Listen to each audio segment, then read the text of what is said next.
And I believe we are live. Let me just wait for the other screen to catch up. Yep. So, here we go. So today is the 20th anniversary of this game. Ah, sweet. Yeah. I was originally thinking of having Rain and Splitjaw, the two reasons why I will never leave this game, on, but neither of them are comfortable with VC. So I thought, who better than my mate Dante?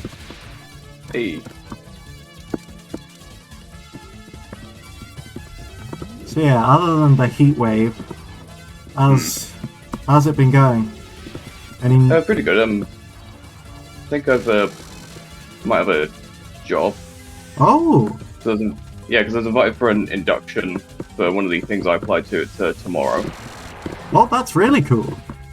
Yeah, it's let me just see what it's called. I was washing down something.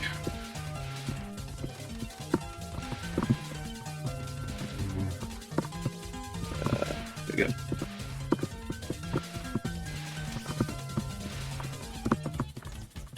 Here we go. I'm cleaning down the abattoir after production. An abattoir? Yeah. Oh, that name sounds familiar. What is it?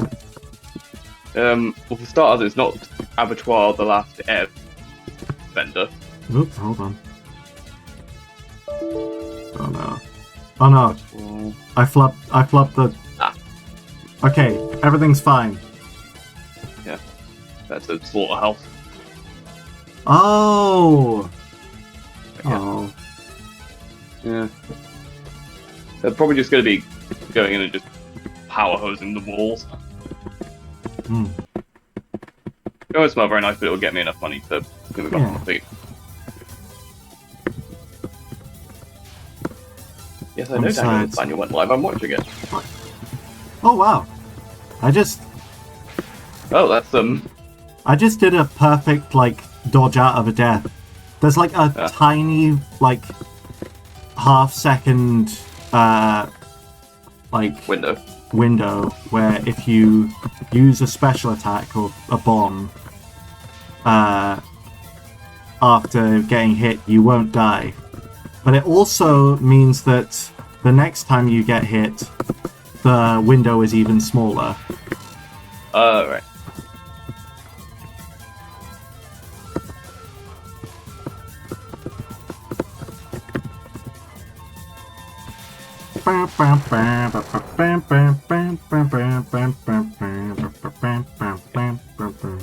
If you keep pulling off consecutively, it just keeps getting smaller and smaller until it's outside of it's beyond the speed of human reaction.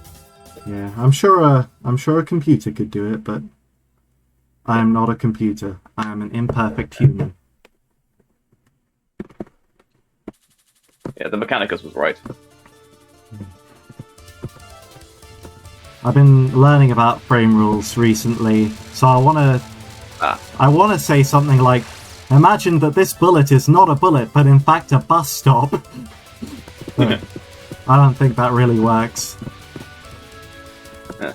But to be fair, it's pretty good for dodging if you're imagining a bus stop flying at your head. Yeah. This comes right out of the pocket. This comes right out of the pocket. I know, like a bin from Durarara.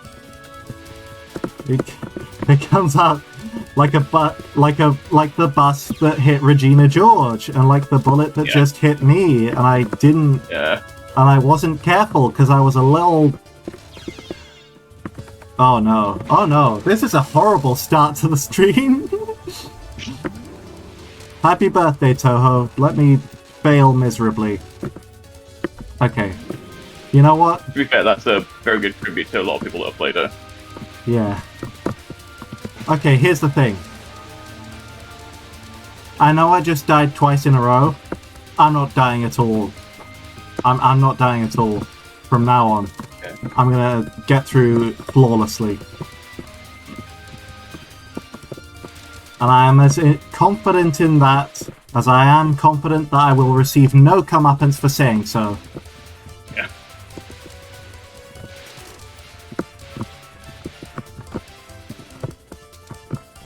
You are as confident as fate is fickle. Yes. I'm as confident as fate is a pickle. A pickle fight! I was literally just thinking that. Well, I thought it faster. Oh my god. You're the reaction time man thing. Yeah. I definitely had a point to make there. Trust me. These are really decent at rhythm games. Ah. Mostly just Guitar Hero because that's the only one I have regular access to. And by regular, I mean just on the off chance that they have it in an arcade when I go on holiday. I think the most recent rhythm game I played was that Cadence of Hyrule thing. So it's the Zelda game with right. rhythm game aspects. I know that it's actually like an installment of a game called Crypt of the Necrodancer, but I don't know about that. Oh! Why did I... Crypt of the Necrodancer. Sorry? I said I've heard of the Crypt of the Necrodancer, but I don't know what it's about. Yeah, it's a dungeon like crawler, like a kind of roguelike game, but also you have to always play it in rhythm. Okay, so I get to the dungeon, but with more fantasy, and you have to do it in time. You have to do it in time. There is a mode which allows you to do it outside of that, and that's good for playing the characters that will literally die in one hit, or if you lose the beat. Because that game just really... That game is harder than this game, I'm gonna say. Or if you ain't got rhythm. If you ain't got rhythm, then that's that, you know? Yeah. If you ain't got rhythm, then you might as well become a librarian. Right there. With that stamp and that book, you got a real nice hook. Sounds to me like you got rhythm to spare.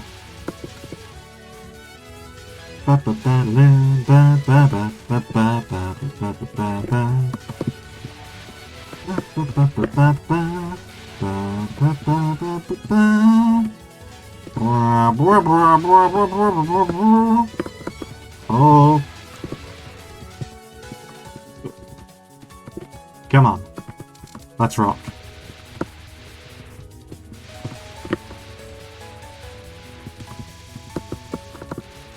Oh!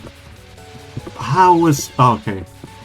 I was about to say how was I able to dodge that, and then I immediately died to something really dumb. Yeah. So it was just fate.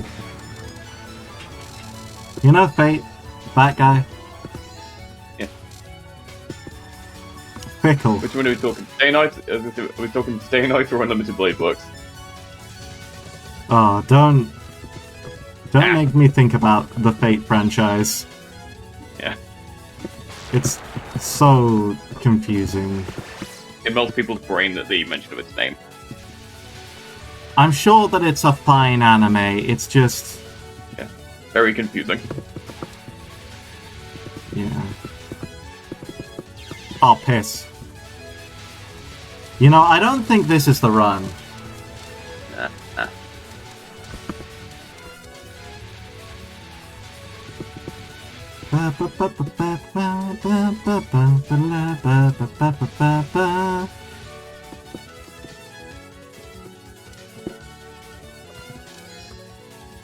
Okay. Time to fight the Chinese girl. The only one. The only one in existence. Yeah. They were all wiped out when the Fire Nation attacked. Oh, fuck.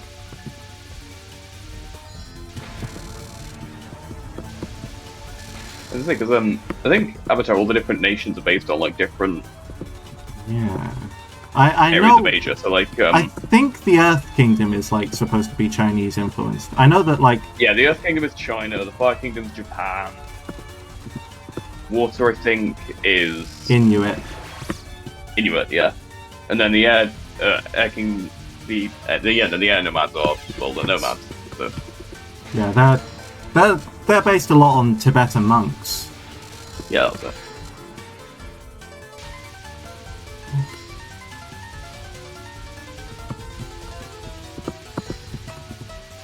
Because that reminds me of what originally happened with the Ancient One in Doctor Strange. Oh yeah, that's the whole like race thing. But then also there's. The thing is, like, well, they were already doing a lot of that, so I don't know. Some of it kind of like we'll never actually know, but some of it kind of reads like they were just like making them white, but like. Then also, there's no way to know that definitively. Yeah, I remember like I saw someone theorizing that the reason they changed it to Tilda Swinton is because the original character was from Tibet. Yeah, that's definitely not a reason. And also, I don't want to be like hard on Tilda Swinton because she's awesome. Yeah, I saw her in that Leonardo DiCaprio film, The Beach. She was really good in that.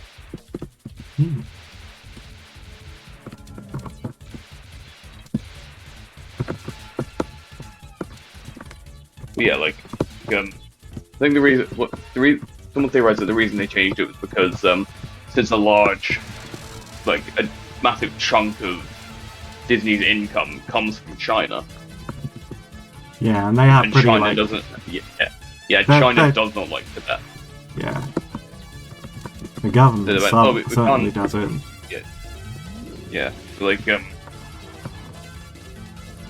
and if the government saw the Tibetan character in a lead role, they would have been like, oh no, we don't like that, censor it. Or like, don't release it, and they would have lost out on a huge chunk of their income.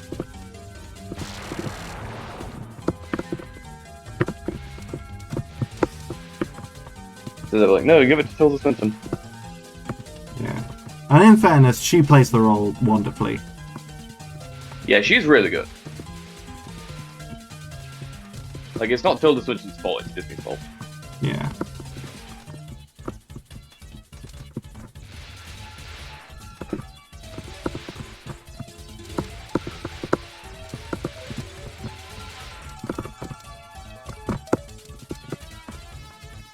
Okay, doing pretty good up until now. Actually, you've seen Multiverse of Madness, haven't you? I have not. I don't really intend to, though, so I don't mind spoilers. I've heard that there are pretty good scenes in it, definitely. Okay, because there's a bit where, there's a bunch of really good scenes. Like, I can see why people are divided on it, but personally, I liked it. Yeah. Because it's got like Sam Raimi directed it. Oh yeah. It's got a shit ton of references to Evil Dead.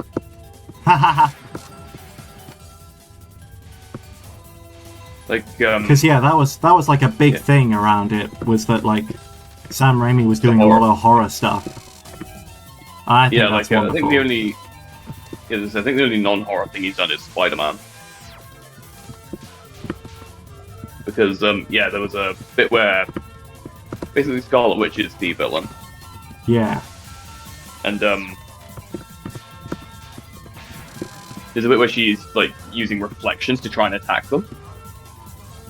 And there's a bit where she like claws her way out of the reflection on a gong. And her body's all like twisted and mangled, like one of the effects from Evil Dead. Ooh. Is Evil Dead is a movie? It's a series of films. There's Evil Dead, Evil 2, Dead by Daylight, Dead by Dawn, and then the last one was Army of Darkness. Ah, okay. There was also a remake in 2013, but I can't remember if Sam Raimi did that one. I mean, remake as well, and a TV series. Remakes these days, usually just remakes for the sake of keeping the property alive. Yeah. Yeah, here we go. Produced by Sam Raimi, directed by... Oh, it was produced by Sam Raimi, but it was directed by Fede Alvarez. Okay. Never heard of them. But yeah, so, anyway, yeah, so they got Sam Raimi to direct it, and, when they first go, like, multiverse... Yeah, when they first go multiverse hopping, there's a bit where Doctor Strange in America Forever, they try and get... And they get some pizza balls from a stand. Oh yeah. And she says how food's free in most universes, and it's weird that you guys have to pay for it. Yeah. And the guy who owns the stand like starts getting up in their face and like, hey, you gotta pay for that. Pizza Papa always gets his money. But then, so he tries to like squirt mustard in their face because they didn't pay for the food. But Strange like turns it around on him, starts making him beat himself up for about 3 weeks. What the fuck? Yeah. Yeah, because he kind of. I really should kicks watch off. that. He just goes like, he kind of kicks off. He just goes like, is he gonna be? Is he gonna stop doing that? Yeah, in about a week. Oh. Yeah, but then you know who? But then the guy who plays Pizza Popper is actually Bruce Campbell. Bruce Campbell. Yeah, he was the star of Evil Dead.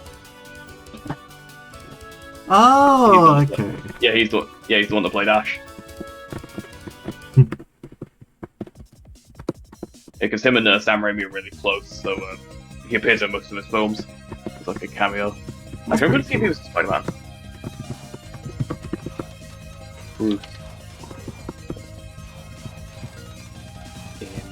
Spider-Man, here we go.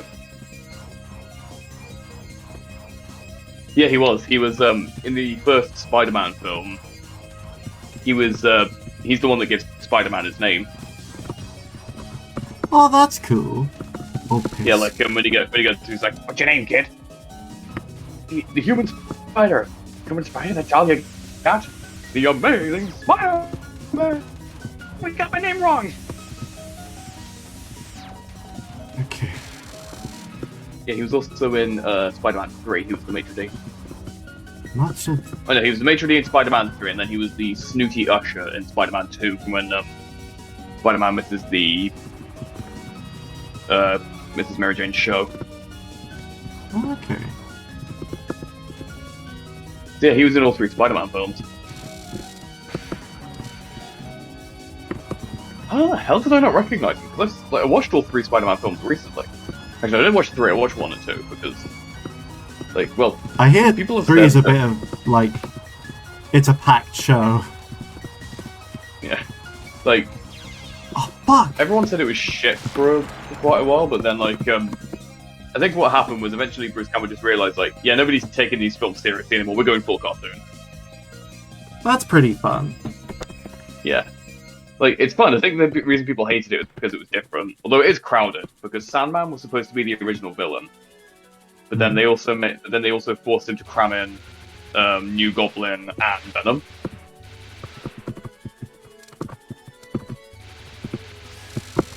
Although some of the sequels that got cancelled were pretty fucking crazy. Like, if Amazing Spider-Man kept happening, in Amazing Spider-Man 4, Gwen Stacy would have been revived and fused with Carnage. Wait, what the fuck? Yeah, like, I can't remember where I heard that. It was that was it. It was from a Diamond Bot video. I can't remember. I don't know where he got his sources, but that like apparently was something that was going to happen. That's. Oh, no, I think it was the Sony leak when they got hacked. Oh, Amazing Spider-Man, like the one with Garfield. Yeah, Andrew Garfield. Garfield.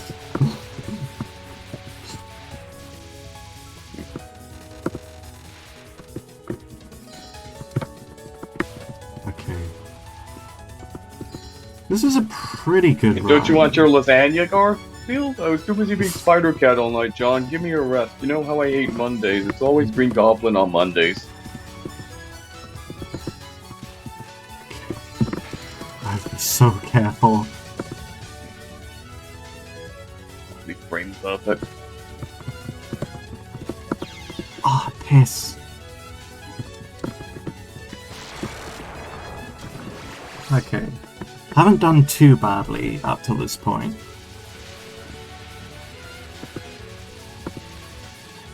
Yeah, I don't think you've taken a hit yet. No, I have. Okay, I'm probably just like 2 minutes behind then. I've gotten a few lives back, but Oh yeah. you know, That's there are only 5. so many 1-ups in the game that you can get. There are, there are 4 that you can get from getting points or score, because points are their own thing. So I have to keep on calling it score instead of point. You can get 4 from score, and then you can get.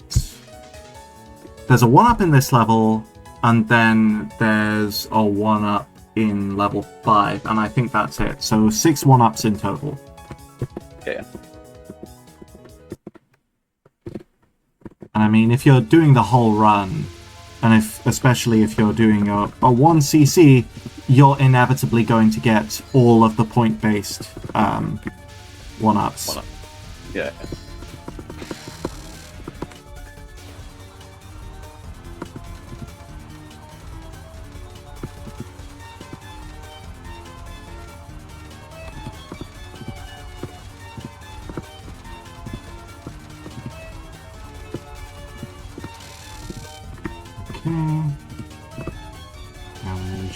Shoot, ba-doop, shoot, ba-doop, shoot, ba-doop, ba-doop, ba-doop.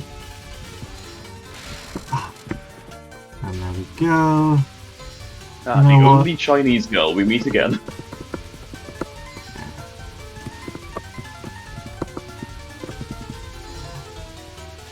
This one is a difficult. She has a lot of difficult spell cards.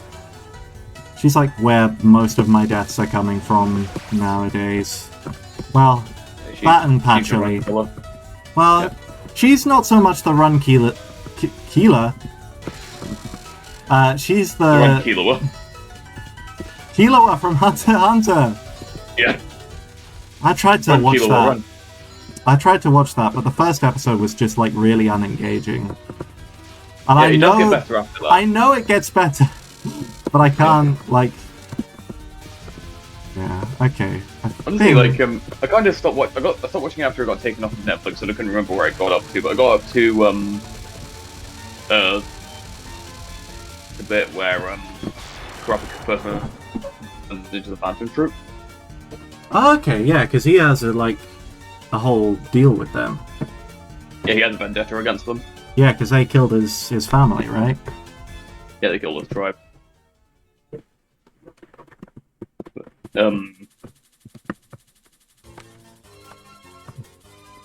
Okay.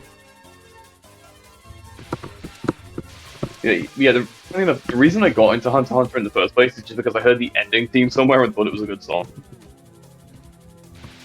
I know the beginning theme song, and I really like that one. Da da da da da da da da. Yeah, that one. You can smile. It's not Departure, is it? Departure. That's what it's called. No, that's I was the opening is. There's a song in that Departure. No. Departure is the opening theme of Hunter x Hunter. I know because I really like it, even if I didn't end up watching the anime. Oh yeah, because I was thinking of the song from Megaman 2, because that's called the opening song for that's called Departure as well. Okay. It has a sick remix as well. I haven't made too much progress on Mega Man X, but I did get to the end of what's his face, Spark Mandrill. Spark Mandrill. Yeah. I haven't beaten him yet, but I'm sure I will pretty soon. As I say, because if you keep hitting him with the shotgun, I think it freezes him, so you can just go like. Yeah. Still. That's the thing is, every weapon you get from a Maverick is the next one's weakness, so you can take them out really quickly.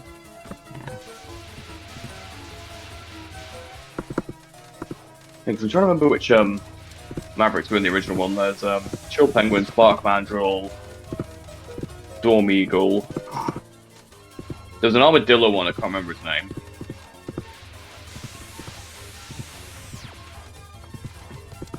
There was a Boomer Kawanga, because he uses boomerangs. Yeah, I love Boomer Kawanga. I love his name.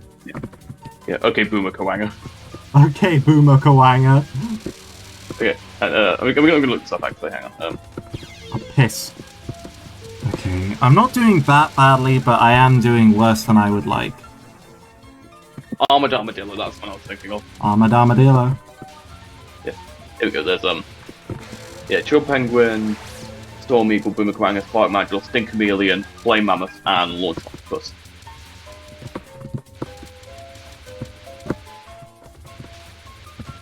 Because you've seen Vile, haven't you?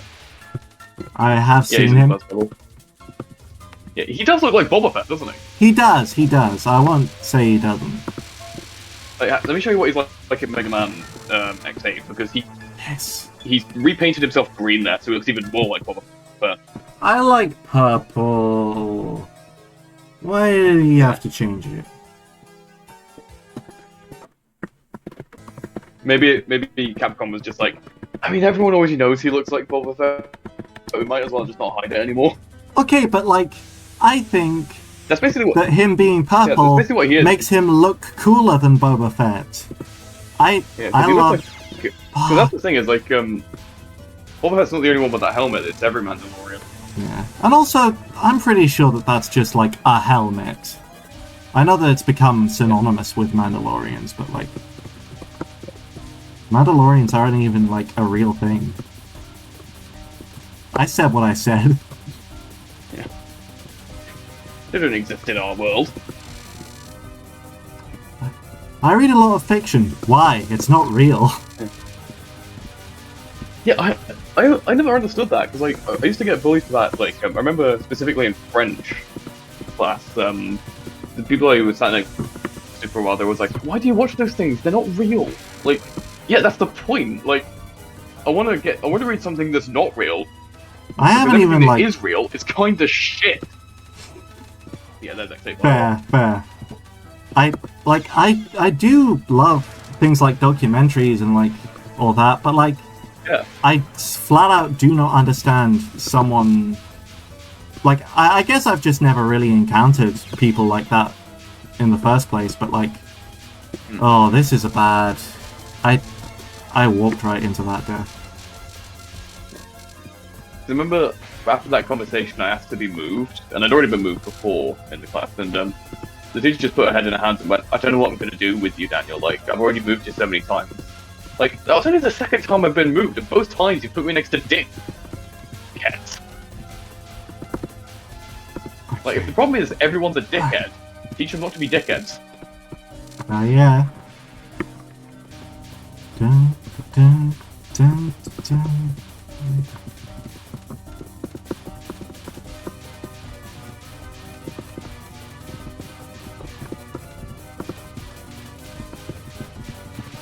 Oh, you've got to be kidding me! Once again, I die the instant I get to the end of an attack, and where it wouldn't have mattered anyway. I was a millisecond away. Okay, at least I'm doing... Man, you weren't frame perfect. No. World record pace lost. Yeah. Okay.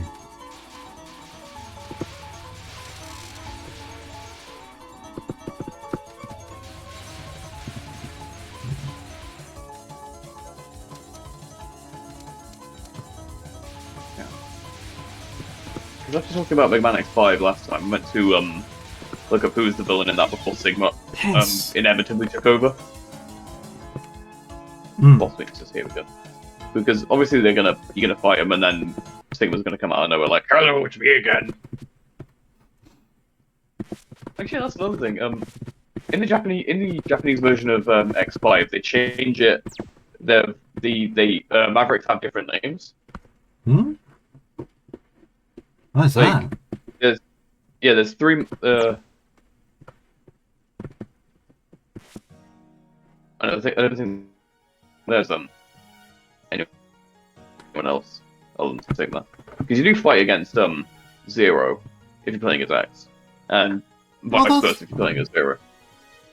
Yeah. But yes, because They changed 3 of the names to make them sound like Guns N' Roses members. Oh, is that like a kind of JoJo kind of thing? Oh, hiss. Oh, not really, because it's only 3 of them. No, I mean none like of the others have. I mean like localization, like stuff. No, it's in the English version that they were named after the thing. They had completely separate names in the Japanese. Because I can't remember what the original names were, but there's Grizzly Slash, Duff McWhalen, and Axel the Red. Wow, so they just do not follow the naming conventions even a little bit. Yeah.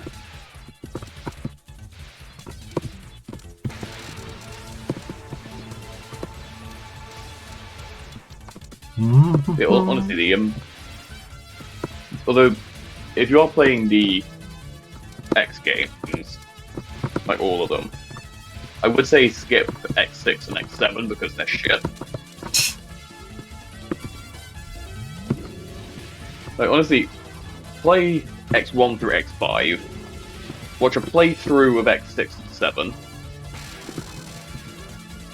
and then play X8. Okay.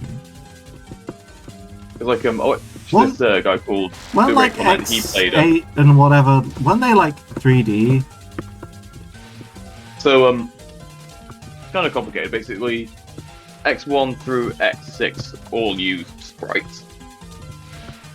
And then for X7 they switched to 3D models, but they also had 3D gameplay where it was kind of like Metroid Prime, but not third. But it was a third person. Okay, that does not sound like very Mega Man at all. It wasn't, and the game bombed because of it. Yeah. But then X8, they kind of did a 2.5D thing where it's still like the basic controls. They don't ever go into the thing that X7 tried to do. They're still using 3D models, but they've got the basic formula. However, the levels that you're running through, they do kind of turn. If it makes sense. Like if you've ever played Klonoa, they're kind of structured like that, but you can't go between the background and the foreground.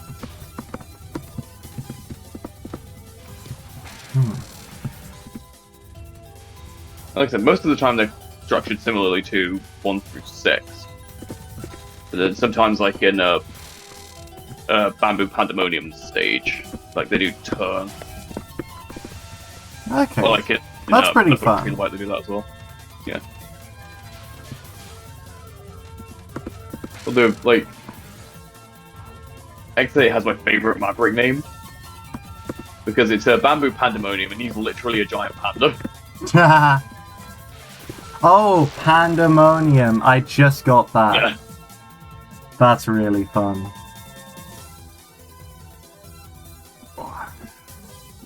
Because like the X series, the Mavericks have really fun names like Boomer Kawanga, Armadillo. Yeah. I'm never gonna get over Boomer Kawanga. Yeah. Such. And then it's so fun to say. Ever since I heard that in like the Let's Play that freaking Nintendo Capra-Sun made, yeah, I was like, this is my favorite one. Yeah. Because I was gonna say in the Zero series, I like the Zero series better because I prefer the gameplay and I prefer the story. Yeah, I hear that one gets like serious at a lot of times. Oh, it very much does. Like it's very story heavy, but the it has a lot. Like it has like genocide and war weaved into its story, like into the fabric of it. Yeah.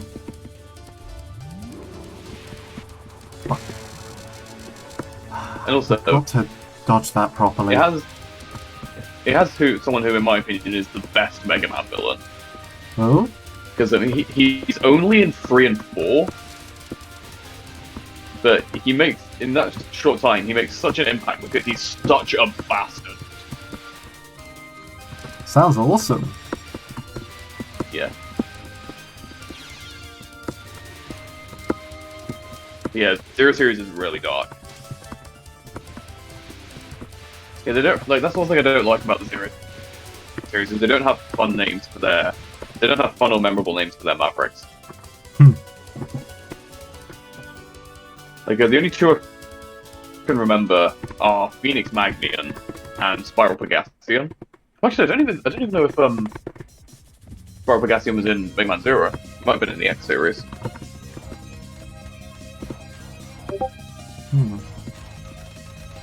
Ooh, I just got a ping. Yeah, he's in the X series. He's in X5.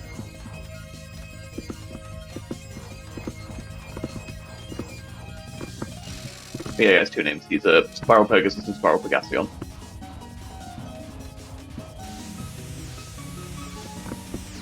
One more? Wait, He basically looks like the Horse Gundam. Yeah. The Mavericks are different from the Robot Masters because they were, like, specifically created to be people. Is that correct? Okay, so, basically, in the original series, you have, like, the regular robots. And then, in the first game, they were built by Dr. Light for different jobs. So, for example, you have Gutsman, who was built for construction, Heatman, who I think was either made for, like, demolition, like controlled burns, or for firefighting. Okay. But then you have... Actually, no, I think Heatman was from Megaman and 2. Yeah, the first one they were made by Dr. Light and then corrupted by Wily. And then in Mega Man 2 onwards, with like maybe one exception, they were built by Dr. Wily. And then, like, right before he died, Dr. Light made X, who was supposed to be like the next generation of who was supposed to be like the next evolution in robots. Then he died. X got sealed away to like develop and kind of like grow his brain. Yeah, that was the first thing in and, like, learn everything. in the SNES intro. Yeah. Oh yeah. Also, what was it? Yeah, then they basically someone else. I can't remember the name of the guy. There's a guy in the intro called Dr. Kane, and I have no idea what Dr. Kane, that's who it was. He made the Reploids. Oh. Light made X, sealed him away for his brain to grow. And then Kane is the one who found him and built the Reploids based on X. Okay. So, like, X and Zero, I don't think they're technically Reploids, because, like, Reploids are replicants of X. Like, they're based on his limitless evolution potential. And then That's Zero interesting. was built as, like, a counter to the original Mega Man, which also doesn't make him Reploid because he wasn't based on X. However, the rest are Reploids because, like, there was a film on the PSP remake of the original X series. Sorry, I'm going on. No, I'm just dying. Sorry, I just realised I was ranting. But yeah, No. So, I'm really interested, actually. Yeah. I'm just there was also a PSP dying. remake of. Yeah, there was a PSP remake in 2005, I think, which had like cutscenes and voice acting to kind of give a bit more story.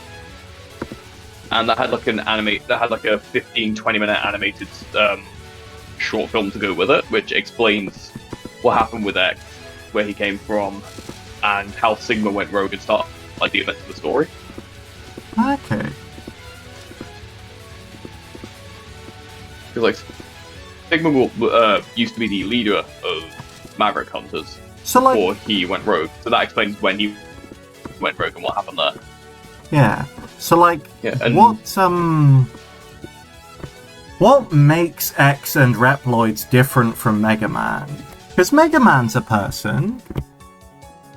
It's right? I think he was a person. He did have free will, but his growth was kind of stunted. Like, he didn't have the capacity to change and grow as humans did. He did have like a good personality and a well-rounded character. He just couldn't like grow and adapt. Like, anything that would happen, his personality would stay the same. Okay. What about that one time? Came along and that. He was doing that. What about that one time where he like almost kills Wily? can't remember. Like, again, this probably isn't true. This is just me kind of spitballing it. Okay. So I don't like. Although I think what originally happened was Mega Man kind of set the basis for that, and then X was a more realized version of what Mega Man could be. Hmm. Oh, and also, so is the Dr. Light in the capsules like a guy? No, he's a I think they're all recorded messages. It's either Okay. that or like an AI. Because, like, in the first message, which is the only message that I've gotten, he's like, well, it seems like times aren't peaceful. But it's like, is that a prediction, or is there, like, something more there? He's saying that, like, I hope you never have to use these, my son, but I built this super special Gundam power arm of amazingness for you to use and kick ass if you ever need to. But I hope you never have to use them. A quick nudge nudge. That's a wonderful Dr. Light. Yeah. Well, like, because he gets I wish I voice could do acting in... He gets voice acting in, Maverick Hunter X, X8, and I think X7, where he has, like, a more... Seems to be energy readings. Yeah. I hope it's vital that this information never falls into Dr. Bobby's hands. That's a good question, what, Mega Man? Oh, seriously? I died as I won again. Okay. Oh man, that's just gonna be your curse for this thing. For this session. Yeah, for this run. Yeah. Dr. Wowie. Yeah. But yeah, so yeah, like I was saying about the Reploids and the Mavericks. So basically, the Reploids also have this potential to grow and learn. Hmm. Whereas Zero says in that short film, he says, like, X actually asks him what causes the person to go Maverick, and he says, frazzled wires, short circuits in the electronic brain, stuff like that. The very thing that gives us Reploids our individuality and personality is what can cause us to go Maverick and become like this. Well, that's pretty interesting. Yeah. So it's not like Blade Runner where they're hunted down just for existing. It's like when they go rogue and... It's because they don't have mental health insurance. Yeah, exactly. Like, give him a bit of mental health insurance, he won't even need Maverick hunters anymore. Yeah. But It's like it's... That's why my theory is Mega Man and Mega Man X. That's my theory is why Mega Man X take place in America. It's like, because instead of getting mental health problems for the criminals and the Mavericks, they'd rather just send someone out to shoot them. yeah, this is America.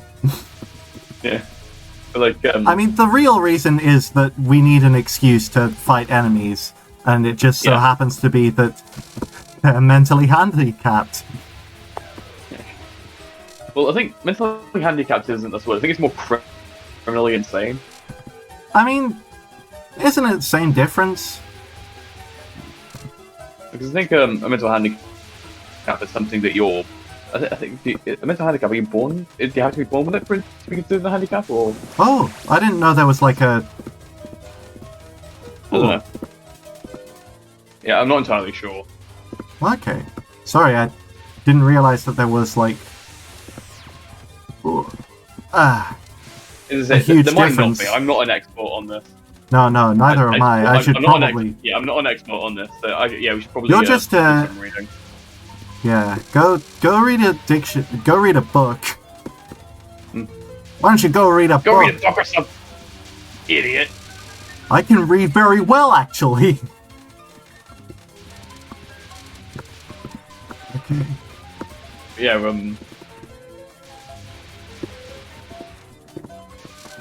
because like that's the thing is that in X8 there's like a new type of Reploid that can mimic other people. Oh no! And they're called New Generation Reploids. They're supposed to have more safeguards against going Maverick. I got Flappy Wappy.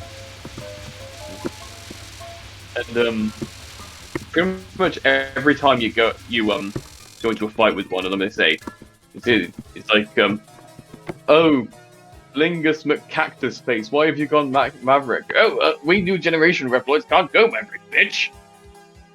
Like, then why did you murder those 6 people? They owed me money. Isn't there one, it's the dragon guy, right? Who didn't actually turn Maverick, but simply wanted a chance to fight X? I don't know, because, like, I think he could be considered turning Maverick, because if you're talking about Magma Dragoon, the opening is that you get to this floating city thing, kind of like you've seen Elite Battle Angels, kind of like Zarlum from that. Basically, he blows it up, crashes it into the city underneath there, and makes it look like someone else blew it up and got away, and he was too late to stop him or reverse it. Oh no. Okay, maybe I'm wrong about that then. Yeah, because he absolutely goes Maverick, because he kills a fuck ton of people. Although, Magma Dragoon, I think he's the only, actually no, I think you can do it with Pandamanum as well. But he's, actually no, it's not him, it's the boss in X7. But him and someone in X7, they're the only bosses in the game where you can take your ride armor into the boss fight, where normally you're prevented from doing it. Ride armor. Wait, what's that? Oh, so, you know, I don't think you can use it in X1, but, you know that thing, you know that mech thing that Vile was using, where he like grabs you with the arm before Zero blasts it off? Oh yeah, and the thing in Chill Penguin stage, which I had to spend a while figuring out, because I kept on dying. I think in the way you use, I don't know whether it's the same for every. I don't know if it's the same for every ride armor, but in X8 what you do is so you move normally, you use the attack button to punch people, you use the jump button to jump. And you then can you press dash up in and them. jump. Yeah, you can dash in them, and then if you press up and jump at the same I was time, very that's how you jump out of it. Yeah, I was very excited when I figured out that I could dash. Yeah.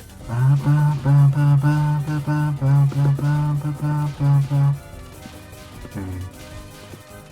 I don't have to. Oh, come on! I fucking dodged that. I dodged that so hard. That's BS. Okay. As long as I don't die to this attack, I will technically have gotten better. Well, the other thing about Magma Dragoon is that when you're fighting him, he throws Hadouken at you. Yes. Maybe that's the reason why he's stuck in my mind. Yeah, I'm just mixing him up with an interesting motivation. Yeah.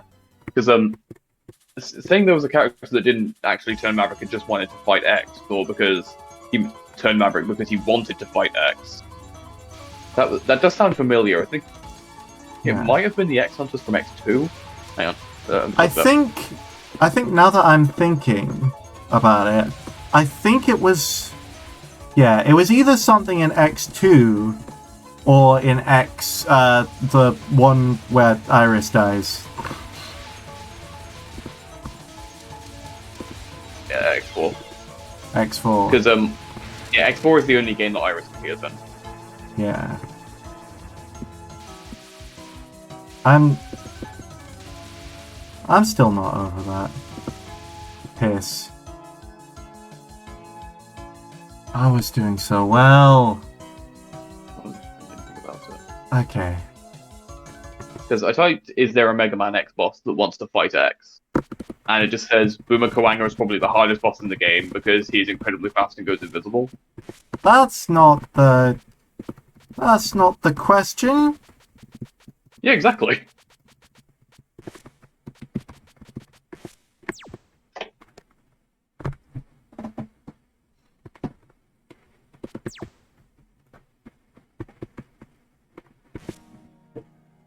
Okay, we're coming up on an hour in about 10 minutes, so I think after this run I'm gonna stretch.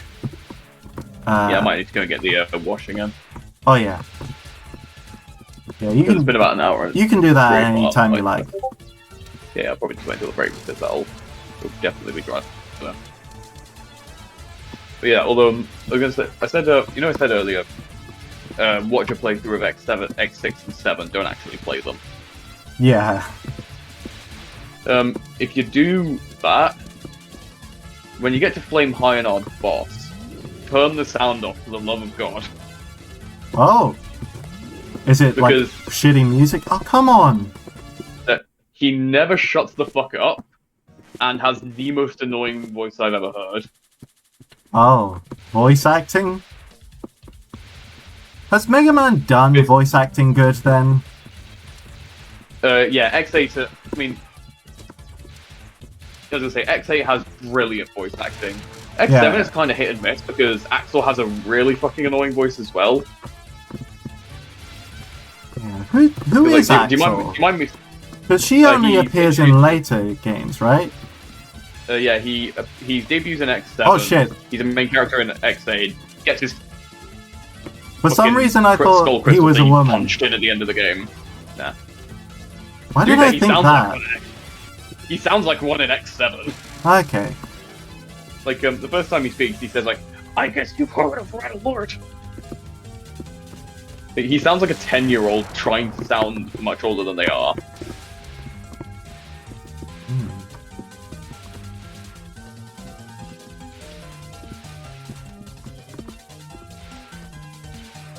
It's like, you know that bit from Infinity War where Chris Pratt tries to imitate Thor's voice? And he says like, I never actually saw Infinity War, I only saw Endgame. Oh, right. But yeah, there's a bit where Thor gets rescued by the Guardians of the Galaxy, and he says he's going to go after Thanos, which is where he gets Stormbreaker. Yes. He tries to take one of their escape pods to Nidavellir.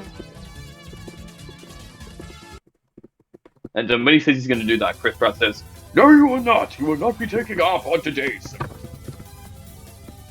Like, in that voice. And Axel in the first game sounds like a 10-year-old trying to do that.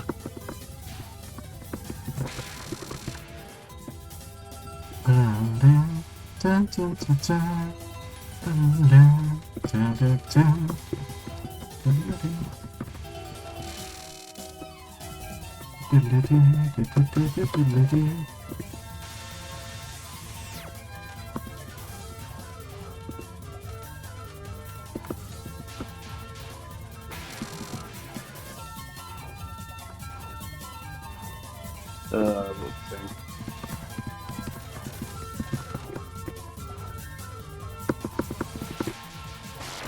Something about Megaman, probably. Probably. We had Hey, that was talking Axel. about how Axel yeah, that was talking about is, how Axel's voice actor in X7 was well, I mean, maybe they weren't, because I don't know who did his voice acting in X7. Maybe they just had bad direction. Yeah, his voice is so annoying in X7, and they make it so much better in X8. I guess they changed the voice actor actually. Listening to what's his face, the voice actor for Zero, redo the X4 cutscene. Oh my god! He's the one from. He's the perfect Zero voice. Yeah. Because Johnny Wash is really good at Zero, but he hasn't really had a chance to properly show it. Because he's only been Zero in Marvel vs. Capcom. He hasn't played him in any Mega Man games. Because, like, I love Johnny Longbush, but all of his voices are the same. Like, if you listen to Bash compared to Nero, compared to Ichigo, compared to Zero, compared to the protagonist in Persona 4, they all sound identical.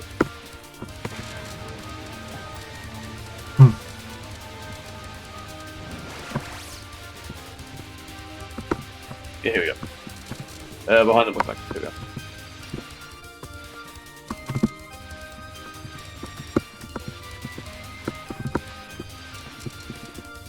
Okay, in X7 he's voiced by Lenny Hard. Lenny Hard? Yeah, she's yeah, she's American. Did her parents hate her? No, I'm kidding. It's not spelled anyhow. It's spelled as Lenneharte. So I probably just butchered the pronunciation. Oh, okay. There you go. And then in X8, he was played by he was played by Jeffrey Watson. Okay. And this was Zero or Axel? This is Axel. Axel. In X7 and 8, Zero was played by Lucas Gilbert. Why did I flub that so hard? I'm so sorry. I'm so sorry. I'm doing my ancestors a disservice. I'm gonna see what else this guy's done.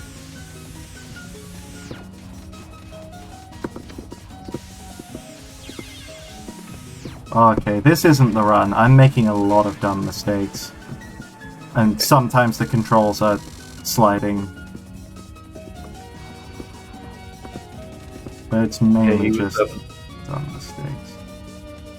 He hasn't done anything since 2012 when he played the character in Cardfight Vanguard. Cardfight Vanguard? Yeah, he was in a Gundam film, a Gundam video game.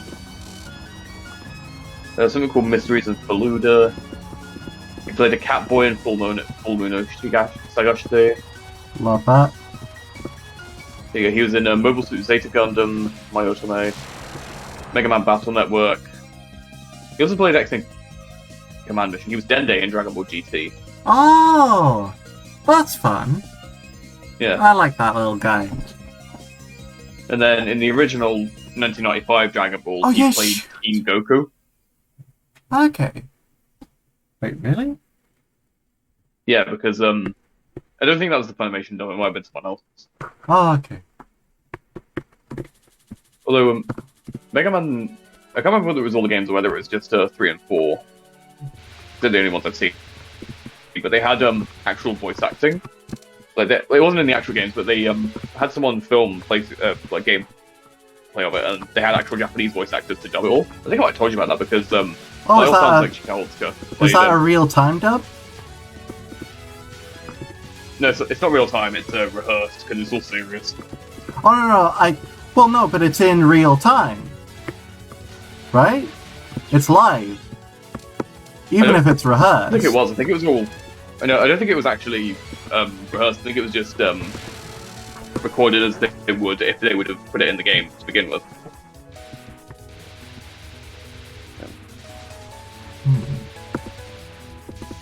Dr. Vile. It was Chikauska.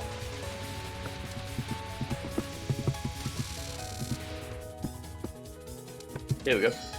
Chikauska was a Japanese actor, voice actor, and narrator. He was most known for the roles of Captain Hook, Dick Dastardly, Goemon Ishikawa the 13th, Nezumi Otoko, Denzo Yamada, Professor Moriarty, Jagi, Dr. Eggman, Goldie Roger, Xehanort, Dr. Vile, Dante. Yeah. I don't know what that's from. But, probably some kind of Sherlock property. Yeah, maybe he was. Maybe he played Moriarty in the Japanese dub of like Sherlock. What a fate! Actually, no, because that one's he's too young for that one. It would have been something else. Yes. So other than that, he played so Moriarty, Jagi, Eggman, Roger, Xehanort, Vile, Tao Pai Pai. Xehanort. Yeah, he played Xehanort. And who he also played. Who is this again? I've forgotten already. Chikauska. He played Piedmon or Piedmon and Apocalypse and Wario in the commercials. Oh. That's pretty cool. I think it's because in the games it's Charles Martinet who does him. Charles Martinet! I love. Because he does Mario, Luigi, Wario, and Waluigi. Yeah, and he also does surprise cameos. Yeah.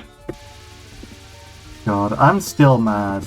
It's like, if you're gonna do a Mario movie, Chris Pratt is not gonna help that.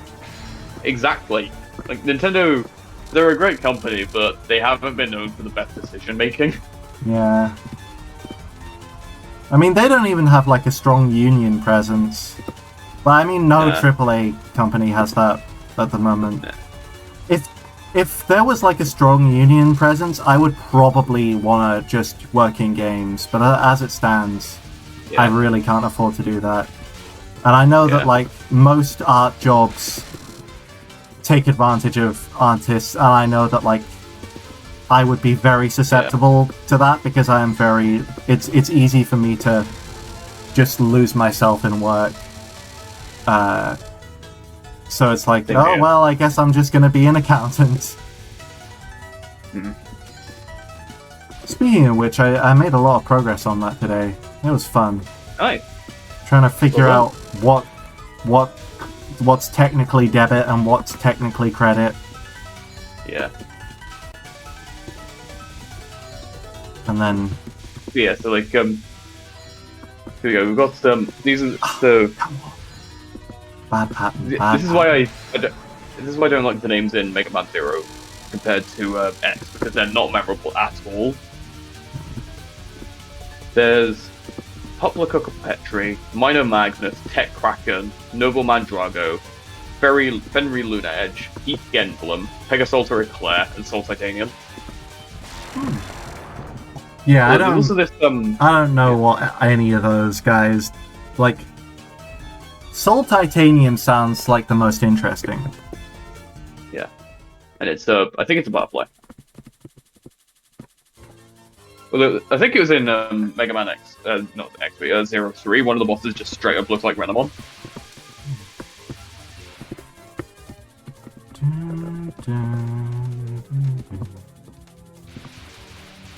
So, like, here's the thing. Yeah, Soul Titanium's just a moth. I think in this stage, either the... No, it's not the stage theme. It's the boss's theme, Pacholi. Ah, right. And the theme is called, like, the Locked Girl or something. Which is weird, because there is a girl in this game who is locked away, and it's not her. Yeah. Maybe that's just hinting that she's an unlockable playable character. I wonder. I know... And then, when you fight her again after you've unlocked her, the song changes to the Unlocked Girl. Oh, fuck. So, like... Okay. So, what was it? Bum bum bum. Bum bum. Oh, yeah, so talking about the bosses in the Zero series. So, yeah, Soul Titanium. Like, imagine, Volcanion. Is it Volcanion? No, Volcarona from Pokemon. Make it pink and orange and give it a human face and arms. Is that the turtle? Tortoise? No, Volcarona is like the bug thing. Like Larvesta and Volcarona. You're thinking of Torkoal. Okay. Yes. Oh no. This is a bad run. Yeah. I'm gonna look up No, but what you were saying about character unlocking, there is actually there's so like in every single Touhou game, at least from this game onward, there are two characters which are always playable, and that is Reimu Hakure and Marisa Kirasame, and they are the main characters of Touhou Project, and also possibly dating, but that's like ambiguous. And yeah, but it always is. But from I think Zune just doesn't like. He writes a lot of very strong like character relationships, but he also like I don't think he's interested in writing romance, which is fine. I got fanfic for that. There's like plus, yeah, there's a plus. Like if you every time you make a ship canon, it always starts fires in the fan base. Yeah, shipping is difficult in like in that. As I say, the only real way you can do confirmed ships is if you make it very obvious that it's going to happen and you don't really give them any other avenues for people to ship with. Yeah, like Fred and Daphne from Scooby-Doo. Yeah. Like, for example, you can get, Bleach, people are still arguing whether Ichigo should have been with Rukia or Orihime. Also, I looked up one of the bosses from 03, called Cubit Box Tar. Who the fuck? It's just Renamon on fire. Renamon. Is that Digimon? Digimon, the fox lady. Yeah, it's the yellow fox lady. That reminds me, I was a while back. I wanted to start watching Digimon with my roommates, but I never got around to it. I started about a year ago. I started watching Steins Gate with my friends because it's my friend's favorite anime. And we finished season 1. We got to the second to last episode because it's weird how the timeline works. And we got about halfway through season 2, I think. So we kind of dropped off because we got busy with stuff and we never picked it back up. Once I get a chance, I think we're gonna try and finish it because we can't watch Akira as a group until we finish Steins Gate, and I really want to watch Akira. Akira is so fucking good, man. It's I call it. I'm not exaggerating when I say it's the best manga ever made. Not my favorite, the best. So, is it also your favorite? Yes. Okay, I think I'm gonna put some music on and then stretch for a bit. I'm gonna go and grab my washing. Yeah, so to the one person who just joined us in Twitch chat, listen to the best track in this game for like 5 minutes and we'll be back. Yeah. Oh.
Still not dry.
Such a good song.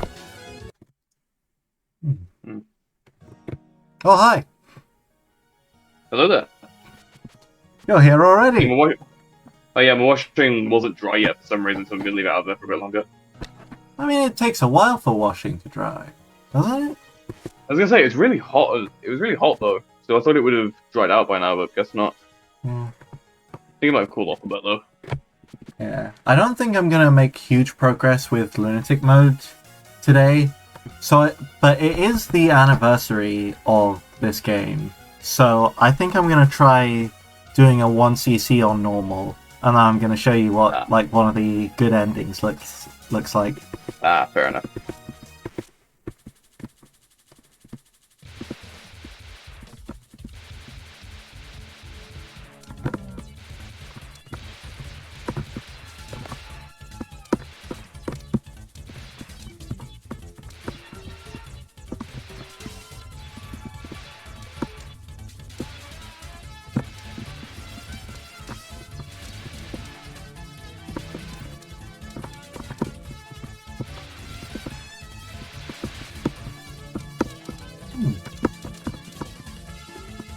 These guys' patterns, like the enemy placements, aren't even different, which is interesting. It always puts the game in another light when I do stuff like that.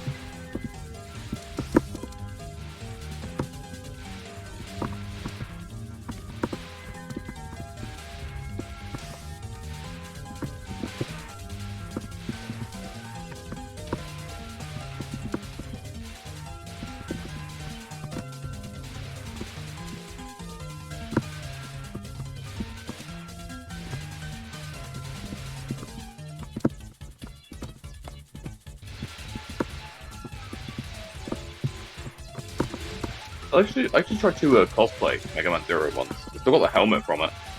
Oh, that's pretty cool. It didn't go well because it didn't really go very well because I couldn't make the boots, I couldn't make the sword, and the helmet was so heavy that it would have reduced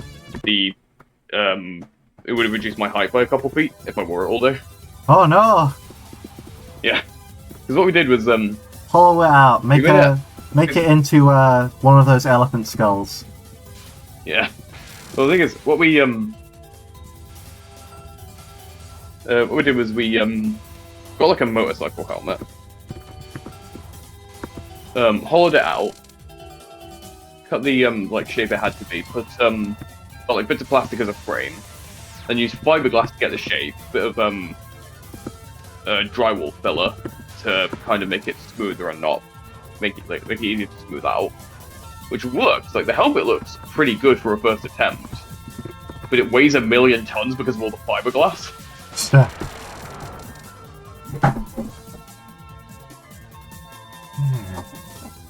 Well, that sounds really cool. Is it Zero from like the Zero games or Zero from the X games? Yeah. It's from the Zero games because his design is a bit simpler. Yeah. I remember playing a fan game. I played a lot of Mega Man fan games. I remember playing this one on like a Chinese website years ago when Flash was still a thing, which is like a beat-em-up zombie game where you could play as Mega Man Zero. Huh. I don't think that was one of them. I do remember Mega Man. I played it for about a week and then lost it. I do remember Mega Man in Ghosts and Goblins. That was an interesting fan game. And I also remember Zero in Super Mario World. Yeah. X and Zero were also in Final Fantasy Sonic. Oh yeah! Don't touch the shoes! Yeah. That was so fun. Actually, did that ever end? I think it's still going. Holy crap! Yeah, let me have a look. Here we go. Final Fantasy Sonic X6, hang on. Episode 6. I think 7 is the most recent one that I can find. Black Devil X, that's what made it. So, like, they call it Final Fantasy Sonic, but it's got Mega Man in it? I think Sonic is the main focus, but it's also got like Mega Man and Link and people as side characters. So why Final Fantasy? Because it's a turn-based RPG done in the Final Fantasy style. Okay. Oh, Okay, okay. So it's not last about. thing he... It's not about the The- properties. It's about that. Well, it's about Sonic, but it's basically if Sonic was an RPG. Hmm. But yeah, on his thing, here we go. The last thing he posted was in 2018.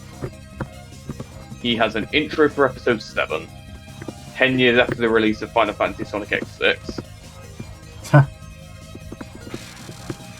And that's the last thing he posted. I don't know if Final Fantasy Sonic 7 was ever released.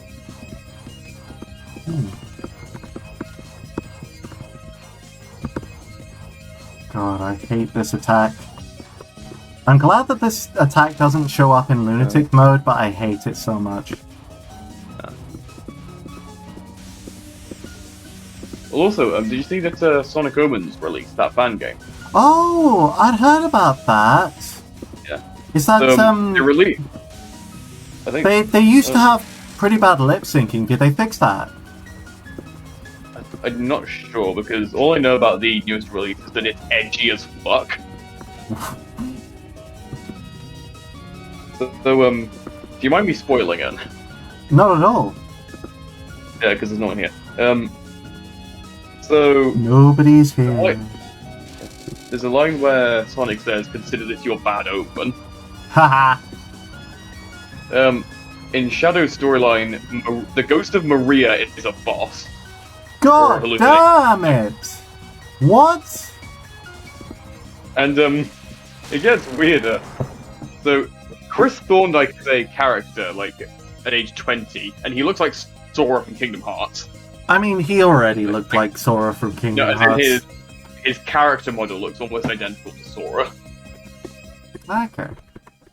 And do you know what the part that really tipped it over the edge, aside from Maria, was for me? What? Chris Thorndike fucking dies. He dies. He trips and falls and falls right into hell. Yeah, because there's I saw like 4 screenshots of it. There's Sonic saying Bad Omen, the Maria boss, Sora, Chris Thorndike having like a sad scene, and then a grave saying "Rip Chris Thorndike, 1998 to 2022." Jesus. I mean, I know that we should respect like the creative vision, and I'm sure that there's a lot of value in it. But like out of context, Yeah, like I've heard it's a really good game, but yeah, like out of context, it's fucking hilarious.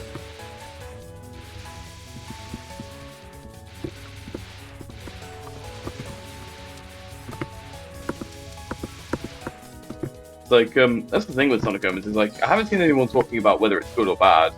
I've just seen people talking about how edgy it is.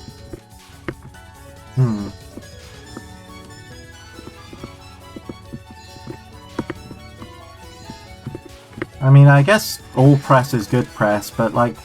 Yeah. Oh god. Who designed this attack? I mean, I know who it was Zoom, but... Okay. DC universe.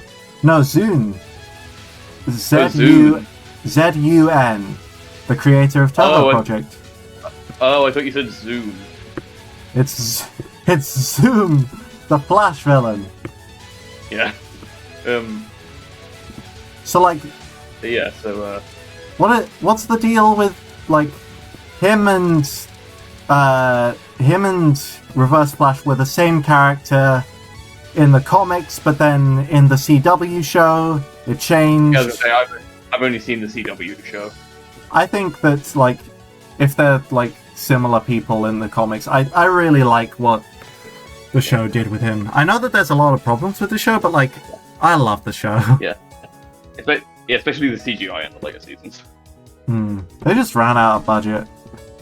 I mean, to be fair, the other shows that the CW have done is like The Vampire Diaries, Supernatural, and Riverdale. So, like... I keep forgetting that Supernatural and Riverdale was CW. Yeah. I mean, that's, you know... Actually, so, you know, I'm living at my dad's at the moment in this tiny village I grew up in. Like, So, you know, with everything that's been happening, I've been going on runs recently to kind of clear my head. Yeah. That's a On good our one. running route, there's a house called Riverdale. Haha. Yeah. Does it get into any knife fights? I haven't seen it get into any knife fights with all the houses. That would be a cool idea. Houses getting into knife fights. I just said that. Yeah, it'd be like House Hunters on that Rick and Morty Yes. Cable episode. It's kaiju battle, but they're houses. Yeah. Wouldn't that work as more of a mech battle? You're right. You're absolutely right. One of them's got like a grill as an arm for a flamethrower, and the other one's got a lawnmower.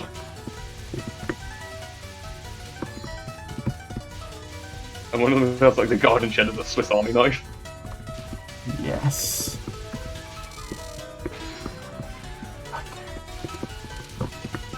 I remember, like, I used to, when I was in Scouts, I used to use my, granddad's,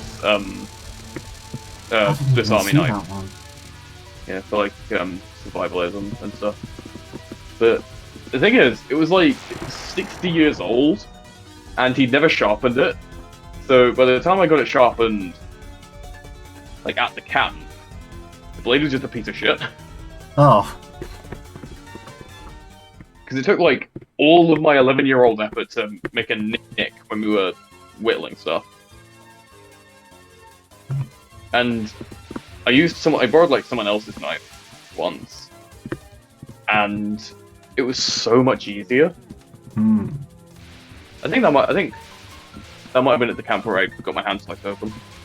Oh no. Did you not know about that? Maybe it sounds familiar, but like. Yeah, because like I think I've shown you the scar on my right hand. That's where that came from. That's right. Yeah, that's the one. Cooler than my scar. I haven't got any other ones aside from chickenpox when I was like 9. Well, that's a funny story. Is that while we were there, like just before I got chickenpox, because I got it on holiday in Cornwall, and I had to spend like half of it in bed being sick. Yeah. And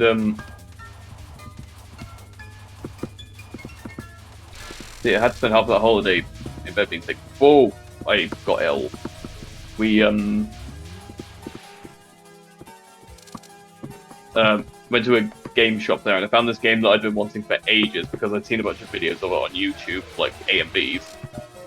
And I convinced my dad to get it, and I was staring at it the whole time I was there. I was really anxious to get home and play it, like especially when I got sick and I had nothing else to do. And guess what that game was? What was it? It was Sonic 06. Ha! To be fair, I used to like that game before I knew what made games good. No, well, I think there's a lot of value to be had in Sonic 06. I know that, like, it's got its jank, but, like... Yeah, as I say, it's like, the story is... I mean, the thing is, the story of, like, Elise and Sonic is weird. Yeah, it's bad. But then, Shadow's story, it can also be pretty weirdly written at times, but Mephiles is a fucking amazing villain. Shadow's characterization is pitch perfect. Yes. The explanation behind Blaze being there is kind of weird. That's one of the things I don't like, is that, they pull the classic Sonic Enforcers. Yeah, it doesn't really make sense. Without explaining it. Because Blaze is from the future, so she's from another dimension. Yeah. I think... Although I do have a theory of that, like, Blaze was adopted into the Soul Dimension royal family. And she initially did come from Silver's time. I remember... Do you know Sonic Song 182? Oh, piss. Vaguely. Yeah, they did those, like, little, like, Sonic plush, stories. I think they're still going with, like, a Q&A Sonic character series. But, like... Yeah, and they had a story where it was explained that Blaze originally came from the Soul Dimension and, got transported to the future and then got transported to somewhere else. Yeah. and like Iblis was back, and it was like this weird, because it was like a parody of the Never-Ending Story, but it was also really like serious. That it was so weird. I'm sorry. It's just like Sonic Song 182. They're the ones that did Ask the Sonic Heroes. Yes. And they're still going with that. I haven't seen it in a while, but let me see the most recent one. Okay, so Sonic and Minecraft Adventures SpongeBob. Okay, the most recent one was Team Dark 12 days ago. Yeah, so it's still going. Yeah. Actually, have you seen the most recent video from Jet? Oh. Where Shadow tries to call Ligma on Omega. He's like, And it's funny because it sounds like lick my balls, which you wouldn't do. Probably. Because it's gay, I think? I like the organs for licking.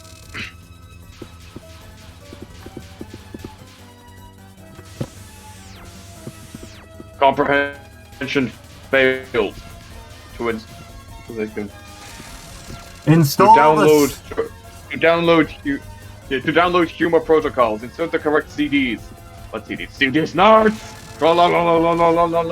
We should have staked it. That's a wonderful final line. Yeah. And I do kind of love a little bit how Rouge is just silent during it. It's like, oh, this shit. Yeah. It's actually, when I was looking at the voice cast for Mega Man 04, basically, when you go on missions, there's this like there were these like transponder women that like operate the teleporter that sends you on missions, and they're like operators. That's what I was thinking of. And apparently, the only one who speaks and has like a voice line, her name is actually Rouge. Oh, that's pretty fun. It doesn't look anything like her, but yeah. I mean, rouge just means red. Yeah. Oh yeah, it's also a type of makeup.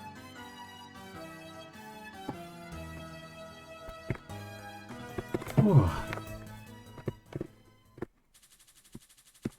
Okay. We got a good amount of lives going into stage 5. There's 2 more 1-ups to be had, so that's exciting. As long as I can focus on dodging properly. Although, I just came up with a theory for like what happens with Blaze and how she's in Silver's future. Is that maybe she's like since Elise is part of the royal family in Soliana, and they're like linked to Solaris. Yeah, like, a lot of soul Blaze stuff. Maybe since Blaze comes from the soul dimension. Maybe she's part of the Soul Dimension's royal family who's also linked to a sun god. Meaning she has like an affinity for fire. Which explained how she was able to absorb Iblis into herself. And also how that also explains kind of linked into how, like, if she might have been part of her dimension's version of the royal family. Is because it seems that so far only royal family members have been able to absorb Iblis. So what could have happened is... that's actually really interesting. What could have happened is that, like, maybe she didn't have an Iblis in their dimension. Maybe they were maybe Solaris was never split, and thus didn't have that vengeful... Yeah, I still don't fully understand what like Solaris was. Were they like? Did they already exist? So I think they started out as like a sun. So they were a sun god. I think it started out as like a magic flame, as like their base form. Then slowly grew until they got to god tier. Yeah, because they were split apart by Elise's father into Mephiles and Iblis, and then felt very vengeful about like, why the fuck did you do that to me? I'm going to kill everyone now, which is why they were the final boss of 6. Yeah. Yeah, my theory is that that never happened in Blade's dimension, so Solaris wasn't vengeful and didn't wipe out all the time. So, which also would have explained why Blaze didn't know who Mephiles was, because he never existed in her dimension. So... Wait, hold on. There might be a way to make this work? Yeah, because my theory is that she would have been transported to Silver's timeline through somehow before she was able to use her fire powers, and then got her fire powers from absorbing Endless and like taming him, and then got back to her. And then when Silver no, but she was already Fire Jesus. Oh yeah, she was. Yeah, I just said Fire Jesus. I mean, it's not not true, but like. Yeah. Or maybe her fire powers got stronger from absorbing Endless. Yeah. I've got an idea that might work. Fuck! Oh my god! I need to. Oh no, it's Dio. Yeah. She has an attack. I don't know if it's in normal mode, but it's called Illusion World. The world. Yeah. Did you know that that's actually a reference to Death Note? Actually, what does it do? What does that attack do? What? The Lunar World, the world attack. What does it do? It just fires. She fires some fireballs at you, and then she pauses time, and then fires some knives at you, and then some of those knives turn into other knives. Oh, there it is. Yeah. But yeah, okay, so it is similar like, to this one. Yeah. Yeah, it's very unapologetic. I mean, you've even got more JoJo references with Ramelia, who's just like, how many breads have you eaten? Yeah. Okay. I wonder when we're going to get part 9. Because I think it's been over a year since part 8 finished. Yeah, I wasn't a big fan of part 8's ending. It was kind of hasty. Yeah, which is weird because it did like wrap up the story pretty well, but it did leave a lot of things kind of ambiguous. Because we know that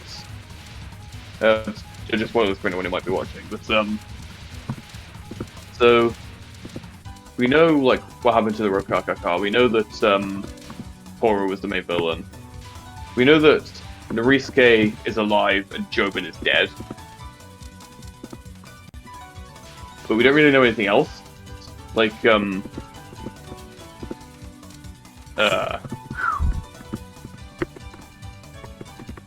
there was that guy early on in part 8, the pink-haired guy that kind of looked like a male Yasuo. Who, I mean, I'm not even, like, saying that it needed to answer a lot of questions. I just think that the ending felt, like, kind of abrupt and kind of unsatisfying. Yeah. Yeah. It was a good part overall, though. I still prefer part 7. Like, overall my ranking is part 7, part 5, part 8, part 4, part 3, part 6, part 2, part 1. I mean, part 1 is definitely, like, you can tell that Araki's trying to find his feet. But, yeah, it's like early JoJo, still him, like, kind of starting out. Still good, though. Yeah. I think my favorite is probably Diamond is Unbreakable. Yeah. Okay. Well, because of part 7, I started listening to Tusk by Fleetwood Mac. Oh, yeah. It's a really good song. I listened to it once. I can't remember much about it. It's the one that starts, which is like it starts off with the drums. Yeah, I know. And then it goes into like a band. Ooh, I kind of remember how it starts. It's like a crowded area. It sounds like. Yeah, it's like. Tusk. Yeah, because you know what they actually did to record that. I imagine they just went into some. Oh no, the drums. No, I don't know. They did the entire song like this. They didn't go into a studio. They went into a baseball stadium. That is Like the kind music of video funny. is Oh! yeah, the Oh, I should not have been able to dodge that. guess you've been saving your luck up. Yes. I'm like Yeah, I'm like Kamida Danganronpa with how lucky I am. yeah. Have you seen a lot of Danganronpa? I've only seen Let's Plays, but still. I read it. Yeah, so I've only seen like the first couple parts of I think like the first trial of Leon with Yes. the first game because I was But you mean 11037? 11037. Yeah, that's his name. Oh, the Leon. Yeah. Yeah, 11037. I oh yeah. Oh, piss. Okay. Because I remember the First death. because I was watching it with I was watching it with someone who I was like trying to go out with at the time. It didn't end up working because I needed to grow a lot more before I was ready for a relationship. But I was watching that, and like she works it out way before it's revealed in game. Because you know it's supposed to be like the I can't remember the girl who was murdered, but she like writes Leon upside down. Yeah. It's harder when you speak Japanese as a first language. Yeah. Because she's just kind of looking over the clue, and out of nowhere she just goes like it's a 11037. I mean, does that correlate to any number? Oh wait, it says Leon.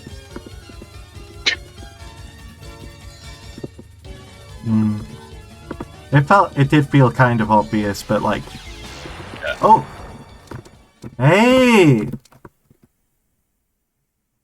I beat Amelia. Yeah. I did die at the end, but I still have 2 lives, so I'm happy. Ah. So like now you can see what the good ending looks like and not the bad ending. Sweet.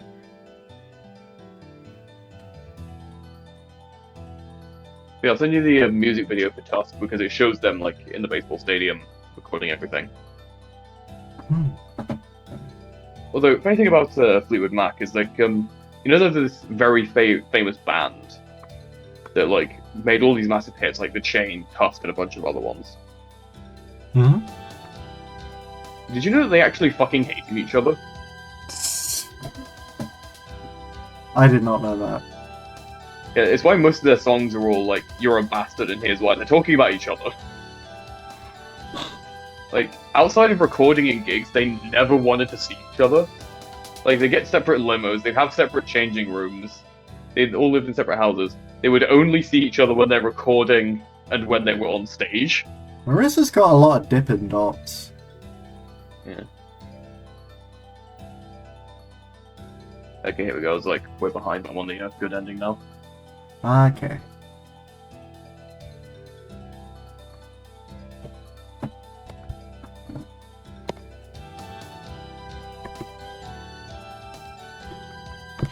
The sun had come back from its vacation to Guatemala, wiping away all of the mist in the air. Thus it shamelessly brought the Scarlet Devil on mansion and its few windows to light. Yeah, because the plot of this game is that a red mist has come over like the entire land and it's blocking out the sun. Yeah. And it's because... Like what happened after the meteor that killed the dinosaurs. Oh, I did not know that. Yeah, that's actually how it wiped out the dinosaurs. It wasn't the shockwave. Basically, it threw a massive cloud of dust into the air that completely covered the Earth and blocked out the sun. Okay. So what happened was, without the sun, the plant life died. Without the plant life, the herbivores died because they had nothing to eat. And then when they all died off, the carnivores died because they had nothing to eat except each other. Food chain. Yeah. And only like really tiny things that were able to scavenge whatever they could until the dust cloud dissipated were able to survive and evolve into what we have now. I wonder if mushrooms survived. Maybe. Because mushrooms don't have to have sunlight. Yeah. Because there's I don't get a lot of it though because it's in Esperanto. I was kind of like far away looking at the side of my eye because I said I thought it said I don't get a lot of it though because it's in Empire Ants. It's in what? Empire Ants. Empire Ants. Yeah, it's a Gorillaz song. Yeah. You should send me some of your favorite music videos for that. Honestly, like if you want to get into Gorillaz, just listen to all of Demon Days. Like it's kind of like a narrative, and all of the songs are brilliant.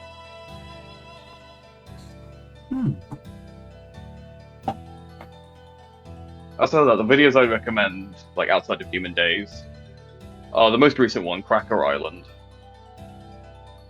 Ares, The Lost Chord, Clint Eastwood. Clint Eastwood, that's one out. Stylo. Yep. I've seen Feel Good and Clint Eastwood and everything else. Yeah. Honestly, just like not all of the songs have music videos, so the ones that do have music videos are most of their songs are good. Like so, for example, anything you just watch anything with a music video. So that's off the top of my head, there's outside of Demon Days, there's Clint Eastwood, 2000, Rock the House. There was going to be one for 5/4 as well, but we didn't get past the storyboard phase. I think. Oh no, Tomorrow Comes Today has one as well. I think Rocket was phase 1 as well, but it wasn't in the first album. Plastic Beach, there's Melancholy Hill, Stylo,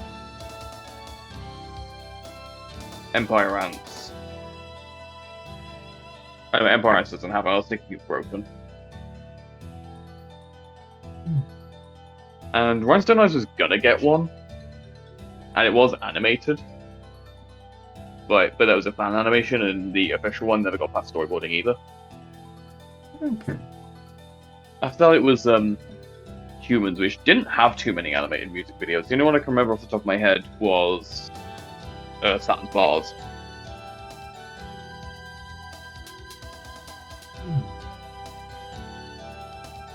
Then there was the Now Now, which had Humility, which has Jack Black in it. Oh, that's fun. Yeah, I don't think he even guessed.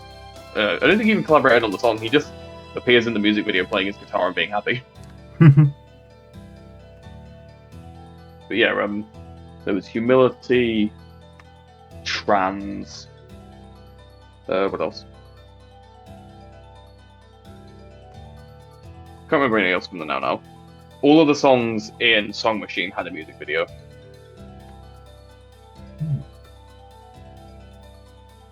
So yeah, we're just gonna look them up.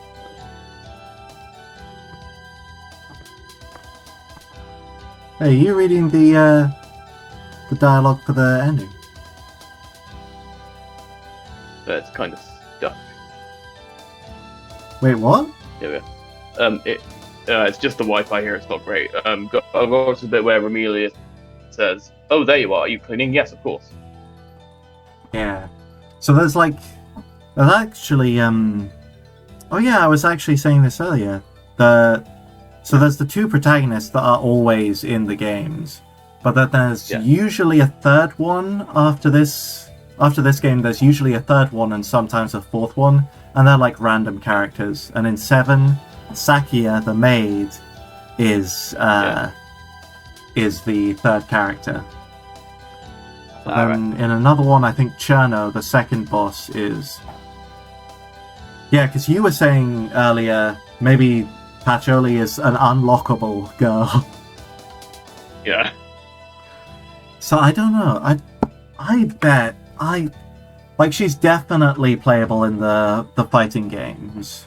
The .5s. But, I'll look that up now. Yeah, I found a page on the wiki, Oh? which for Oh, yeah, what Gorillaz, you- which like is all the music videos. Okay.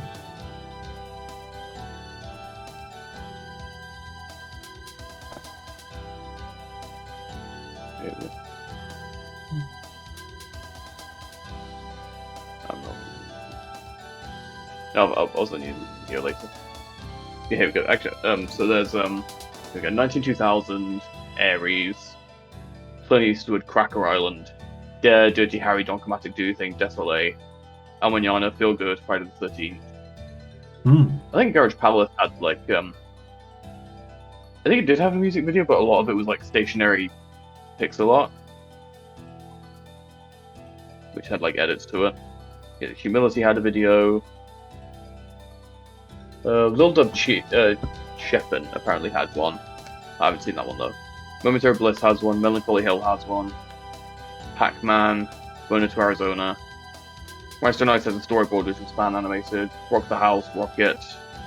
Saturn's Bars, Strange Times. Strobe Light, Stylo, Superfast Jellyfish, Lost Chord, Pink Phantom, Valley of the Pagans, Tomorrow Comes Today, Trams. Yeah, it's all of them. You no, seriously, you ought to like. So, Demon Days is where you recommend. Like, if Yeah, you're that's usually saying the best album. if you're saying like all of your favorites, Yeah. Demon Days. Yes, Demon Days is easily the best album. Yeah. Because like that's the thing is with albums, like a lot of the time, yeah, you have big artists that release albums, and they have like 2 or 3 really good songs on them, and the rest are just filler. Like Gorillaz have like they're not as guilty of that as other artists, but they are slightly guilty of that sometimes. Like that's not the case with the Demon Days. It's one of those albums where every single song is amazing. Like a lot of the top rated albums of all time are like that. Like Pink Floyd, their Big Four albums are like that. David Bowie, a lot of his best work is like that. Like Ziggy Stardust, Aladdin Sane. What's the other one? Station to Station.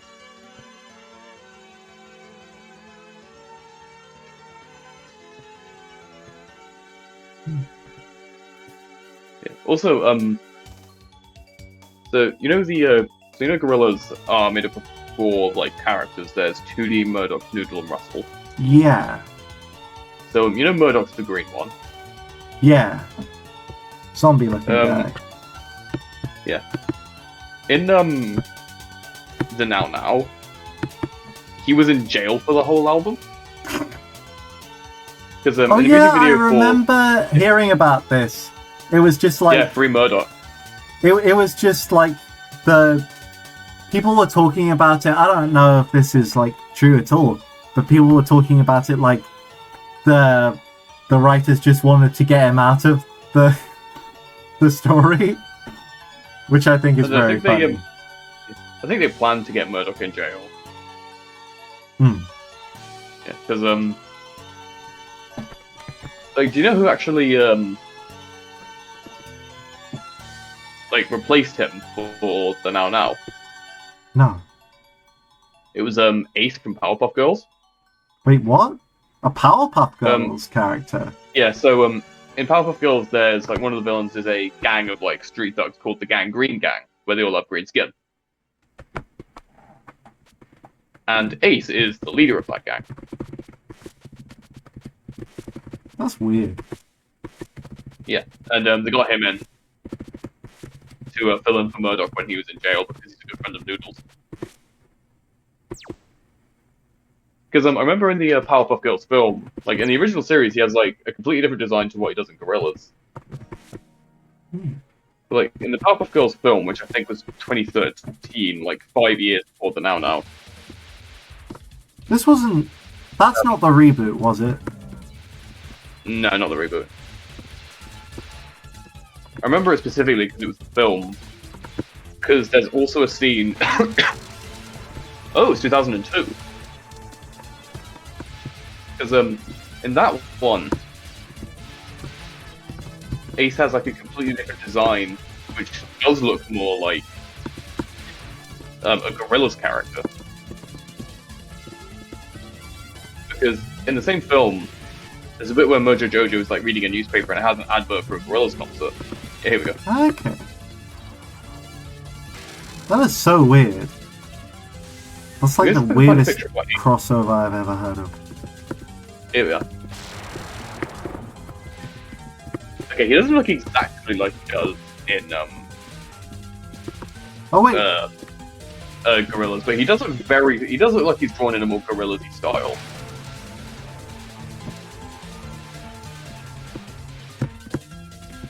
Okay. But that just reminded me. Oh, for one thing, I looked it up. Patchouli is a playable character in 3 different mainline Touhou games. So, right. Very playable. But another thing I forgot to say at the start of the stream. Did you know Goku is coming to Fortnite? Yep. I just found out about it before the stream. I think it's funny as shit. Yeah, Fortnite's just a meme at this point. Which, I mean, kind of, like, a little bit good on Fortnite, but, like... Yeah. It is... Like, they're leaning into the memes. Funny. It is so funny. Yeah. Because I can almost guarantee that Drip Goku will be a skin. That would be incredible. I don't believe that, though. Oh yeah, because it's got a shit ton of logos on it that need to get licensing. Right. Yeah. Da, da, da, da, da, da, da. Yeah. Uh, Because I remember someone edited the scene from DBS Broly, where he's fighting Goku and Vegeta, and Frieza like murders his dad to try and get him more riled up.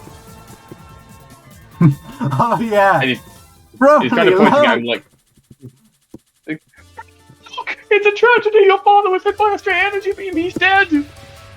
I love that. Yeah. I love that part of the movie because it uses the original, like, really emotional Super Saiyan scene as, like, a kind of point of comedy. Because Frieza is just like, okay, well, how did Goku turn Super Saiyan? Oh, I see. Oh, all yeah, I have to do is kill his dad. Yeah. Oh, yes, that's right. All I have to do is kill Krillin. Oh, wait, Krillin's not here. Yeah, you'll do. I think it's very fun that it's like... And it also is just like... Frieza's an absolute bastard. Like, he's not the villain of that movie. I don't think there is a villain of that movie. But... I mean, he's the closest thing to a villain. Yeah, he is not the biggest threat. He is the worst person there, though. Yeah. He's the biggest bastard, but he's not the biggest threat. Yeah. Because, like, they even, when they try and fuse, they even say, like, okay, Frieza, your turn. This gets the shit kicked out of him. Yeah. And that is very funny. He gets the shit kicked out of him for, like, at least an hour. Yeah. While they're trying to fuse. Yeah, because, what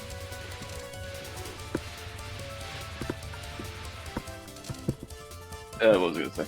Yeah, the editor I saw, it like paused on it ended on like the frame right as it cuts back to Frieza. Yes. When he's like pointing at the dead body, but they edited it so that Drip Goku's there instead. Broly, look, it's a tragedy! Goku has Drip now!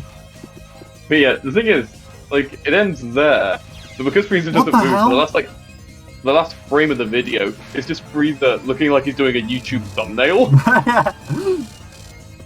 Da, da, da, da, da, da, da, da. Oh, this is a bad run I'm on. Yeah. Yeah, did you get a chance to read the text of the ending? Not really. It was kind of like sticking here and there. It didn't really. Okay. It wasn't really very cohesive. I'm sorry. You can watch. Fine. You can probably watch the VOD though when that. Yeah. Oh yeah, because I got my stepdad's help.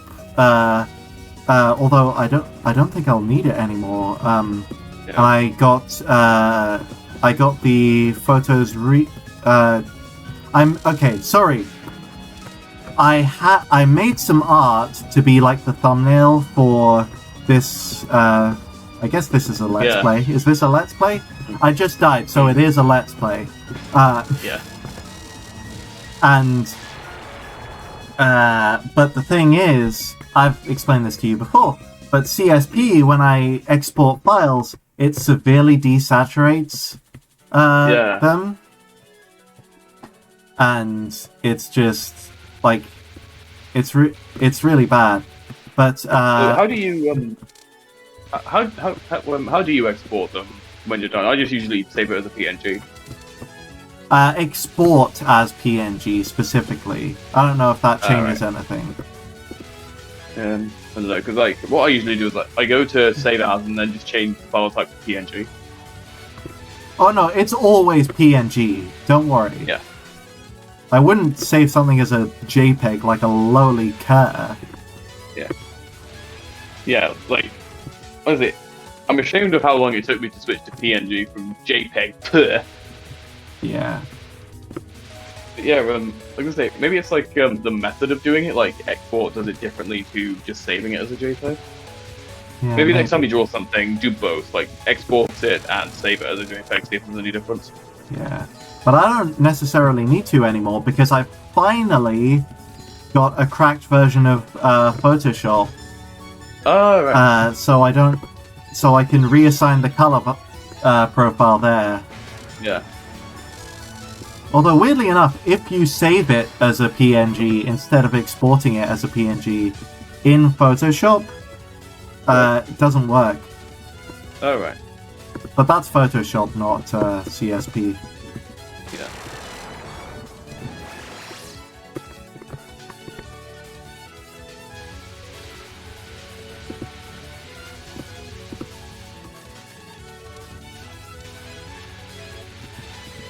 Yeah, other than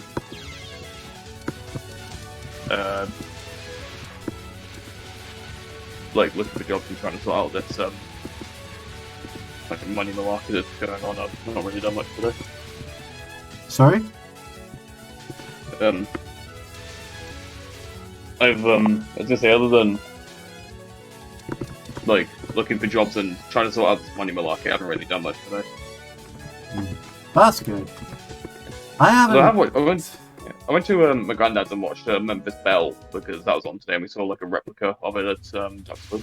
Oh, that's pretty cool. Is that like a? Oh no. Is that like a play? Or? Yeah, it was a B-17.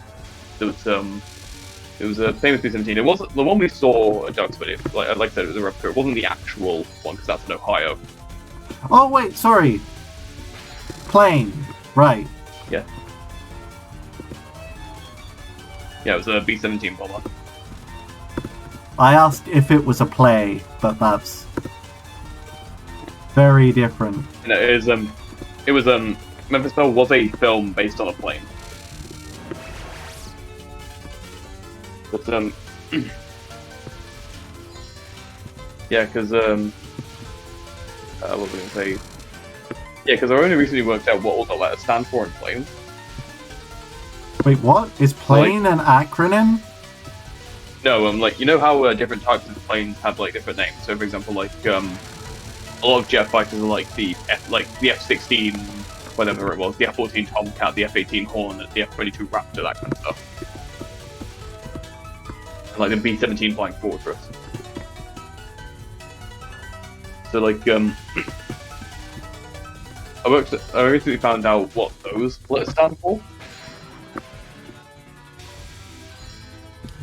So like in jet fighters, that's what it stands for. The F in like F-22 or F-35 stands for fighter. Okay. Yeah. I think SR from Blackbird is strategic reconnaissance. Okay, so only some of them are designed for fuck. Some of them are designed for fun. What is it? What's the It's Anthroplane Appreciation Day.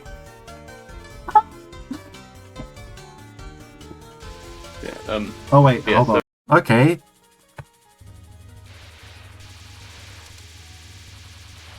What the hell? Oh, there we go, Okay, now I am. Is there like a Yeah. Is there a 2-hour limit? There might be. No, like, I mean, maybe the small streamers, but my friend Shadow, she like regularly, like most of her streams are 3 hours. And one time when she was playing Rust, she had a 12-hour stream. Oh. Which is why I'm very worried whenever she brings up Rust in case the addiction comes back. But yeah, I mean, it is tempting to stream this game for as long as humanly possible. Yeah. But just so I can shove it in Splitjaw's face when I finally get to the end. Yeah. I will beat this game on Lunatic. Mark my fucking worms. Mark your worms for research purposes. Yeah, oh yeah, that was it. I was talking about planes. Because I'm a plane nerd. But yeah, so, the only one I can't remember is what A stands for. I think it was either assault or just aircraft. But, yeah, there was, SR, like the SR-71 Blackbird, is strategic reconnaissance, F is fighter, B is bomber, C is carrier. P, like the P-51 Mustang, is pursuit. It's like they'd accompany bomber planes, and if anyone tried to shoot them down, they'd chase them off. What else? Actually, that's a really interesting, I just remember this really interesting story that I heard about the RAF that happened in like the 50s and didn't become public until the 80s. So, have you ever heard the story of the the Hunter in the Bridge? Doesn't sound familiar. So basically, in the 50s, they were coming up on like the it might have been the 60s, because they were coming up on the 50th anniversary of the Royal Air Force, which is the first collective air force in the world. It was formed in 1918, I think. Sorry, I just nearly. So I'm rambling while you're fighting for your life. My controls just flubbed like super hard, right. But I didn't die, so everything's Gucci. Okay. Yeah. So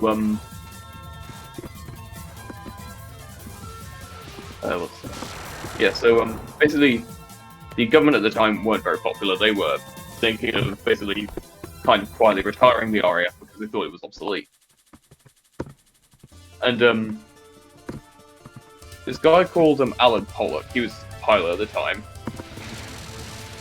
He was flying a Hawker Hunter, which is the plane they used at the time. He was flying that back to an RAF base. He like split off from the rest of them, said he was going to do something, I can't remember what it was. The rest of them went off to the base. He went to London as the Parliament was having a debate about noise control. And with his Hawker Hunter at about 450 miles an hour, circled the Houses of Parliament. Like, I think they were pretty high up, and he managed to do it below their windows. What the hell? Yeah, circled it about 3 times, made enough noise to like rattle all the windows in the building. And then flew off down the Thames, like, really low, at about 450 miles an hour, and saw Tower Bridge, and flew through the middle of it. The hell? Did he survive? Yeah, like, the only casualty was an old man that was riding his bike across the Tower Bridge, got surprised by the plane going over his head, flew off the bike and ripped his trousers.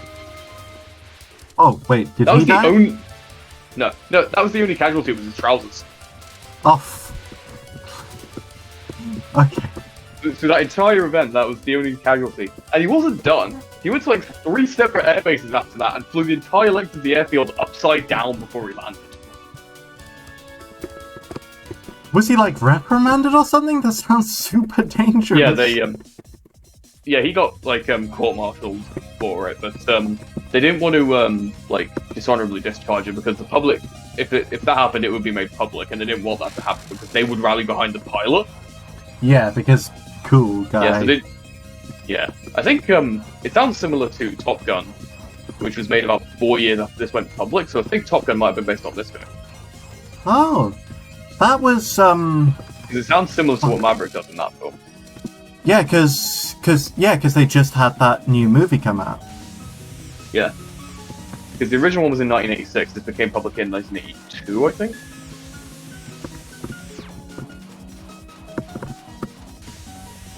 But yeah, so he was quietly reprimanded.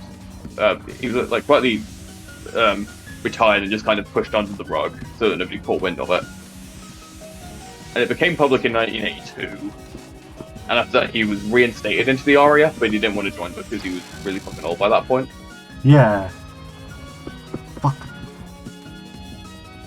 But yeah, it's an amazing story. We should have asked for more because the guy that told us to was, funnily enough, who had the same name as my granddad.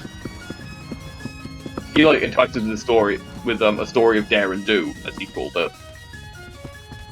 Huh. And then told us about how this guy fucking flexed on Parliament and jackknifed Tower Bridge.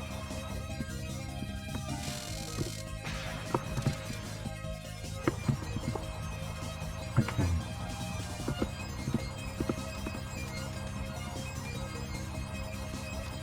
Yeah, I love that story. It's probably my favorite military story. Oh, fuck! I was so close. I was so close to doing this hitless. Oh, man. Oh. Oh. Okay. It's only one death so far. It's, you know, I'll probably make it back later. Or maybe it's because I'm watching. Maybe you can't do it with people watching. No, this is pretty good performance. Whether or not people are watching or not, I don't think it makes much difference for me. I was going to go and check whether my washing was right at the moment. Yeah. Yeah, I'll be back in like... Ow! 10 seconds if it's not dry and about maybe 2 or 3 minutes if it is. Yeah. So now it's the Just Me show. Yeah, for about 3 minutes. I'll still have my headphones on, so I can probably chat to you. Oh. If I'm still in range. So it's not the Just Me show. It's the Us show. Yeah. And I think that's beautiful. Okay.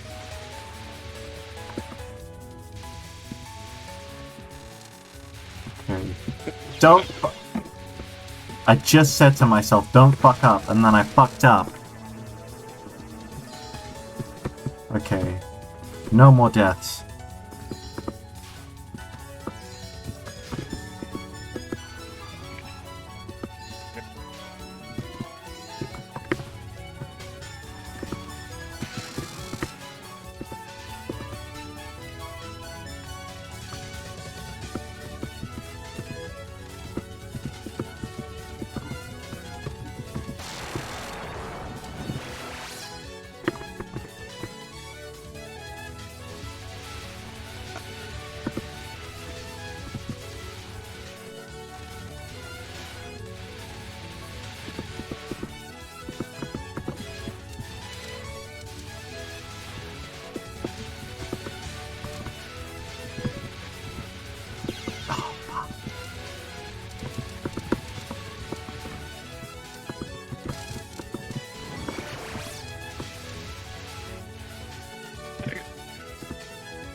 So close.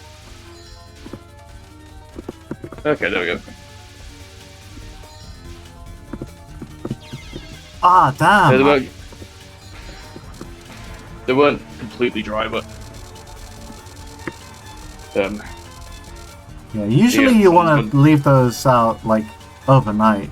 Or, like, maybe even just put them out in the morning and let them dry over the daytime. Yeah, maybe. Because, I thought with how hot it was, like, I mean, I think they should have been dried in an hour, but I think it's because the sun went down and it got colder. Yeah. A lot of it is just direct sunlight that you need. Yeah.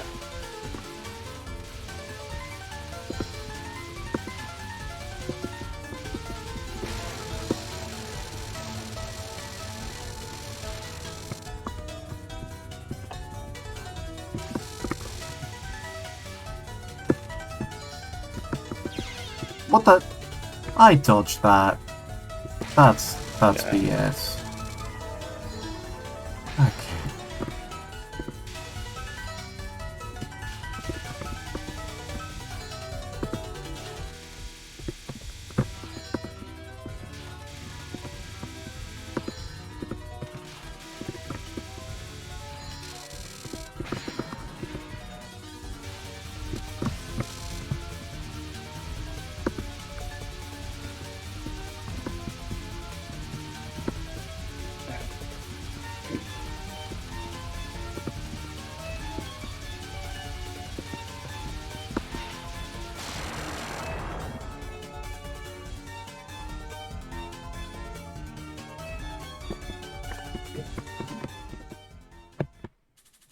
What was I talking about? What was I talking about? Something else. What's the?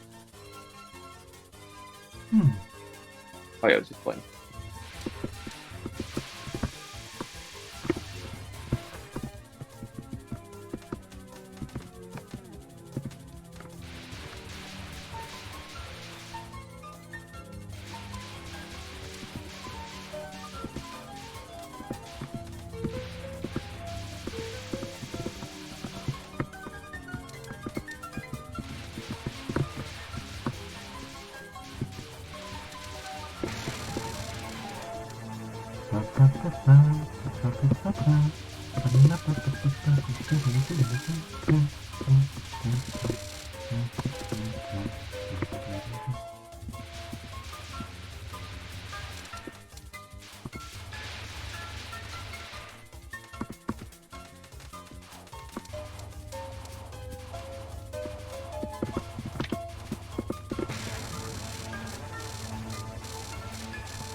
Oh, yeah, that's what I'm saying.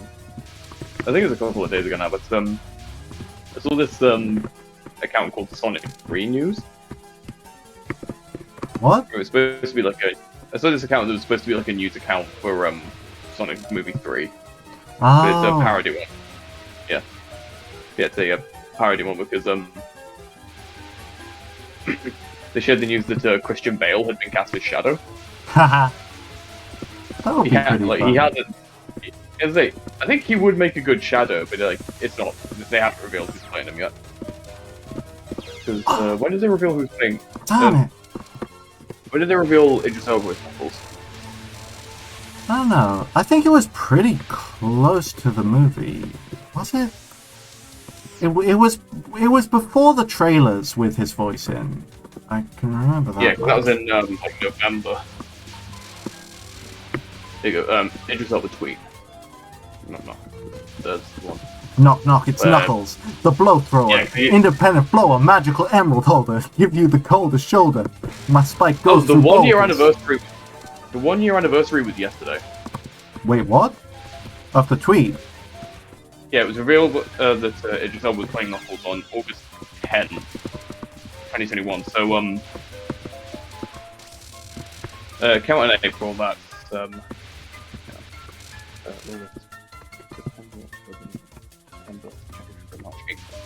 That's about 8 months prior to the film. Oh wow! So that was pretty early.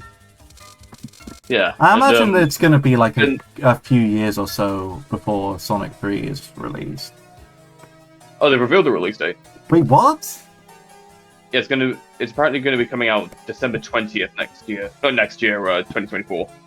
2024. Okay, yeah, that makes sense. Because they need time to actually do the movie and not rush it like freaking the Star Wars movies were. Yeah, because otherwise, if they did that and it was rushed and it was bad because of that, I would have been heartbroken. If they are actually taking their time to make this like as good a film as Sonic 2, yeah, then freaking that's love what Sonic 2. that's what I like about it. Yeah.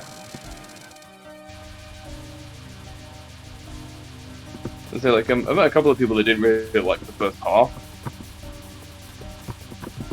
and I can see why. Like, not much really happened. Yeah, I don't want to be too... Like, I actually really like the humans a lot. I think they're integrated pretty well. But like the I thought Rachel was hilarious. Oh yeah. But like the real shit starts with like with all of the Sonic stuff. Yeah. Like it really gets going once he finds the map. Well, once he once he finds that hologram from Longclaw and the map changes, that's when it really gets going. Yeah. And honestly, I think the low point of the film for me was when they play Uptown Funk. Yeah, I can see Like, that. I tried to enjoy it, but like... Yeah, honestly, that is like the worst part of the film for me, just because it's such a poor choice of song. Like, no hate to the people that like Uptown Funk. I just don't like that song and think it did not. And it's very don't obvious think... that they just shoved it in because it's a popular song. I don't know, I think Uptown Funk was a good choice of song. I just think that the entire scene was kind of weird. Yeah. I think that was just a low point for me because I don't like Uptown Funk. Wasn't there like a thing... Oh, fuck.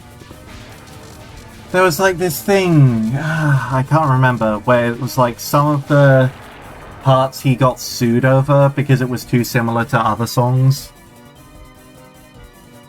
Uptown Funk? Yeah. Oh no, I don't know. Because I remember that happening with Bloodlines. Wait, was that Bruno Mars? No, that was Robin Thicke. That was the only time I can remember that happening.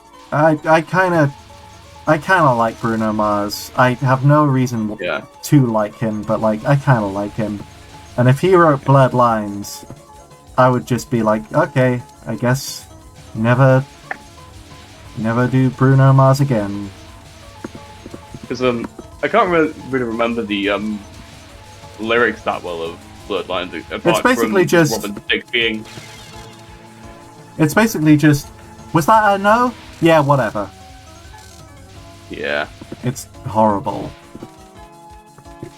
Because the only thing I can remember for it is the chorus, where it's him saying, "I know you want it." Yeah, honestly, and I don't like the music video for that either because it's just Robin Thicke being aggressively horny for Pete. Yeah, it's just like, dude, you basically all but admitted to being a sex offender. Yeah. Anyway, I just died. Robin Thicke did that. Yep.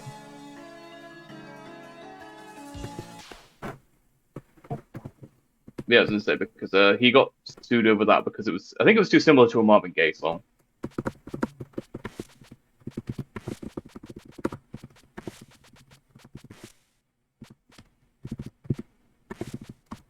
Yeah, as I say, I think I just didn't like that scene because I'm not a fan of Uptown Funk. Like the only version of the only version of Uptown Funk I like is the one where they edited J.K. Simmons' J. Jonah Jameson into it. Call the police and the fireman are too hot. Hot damn! I follow them.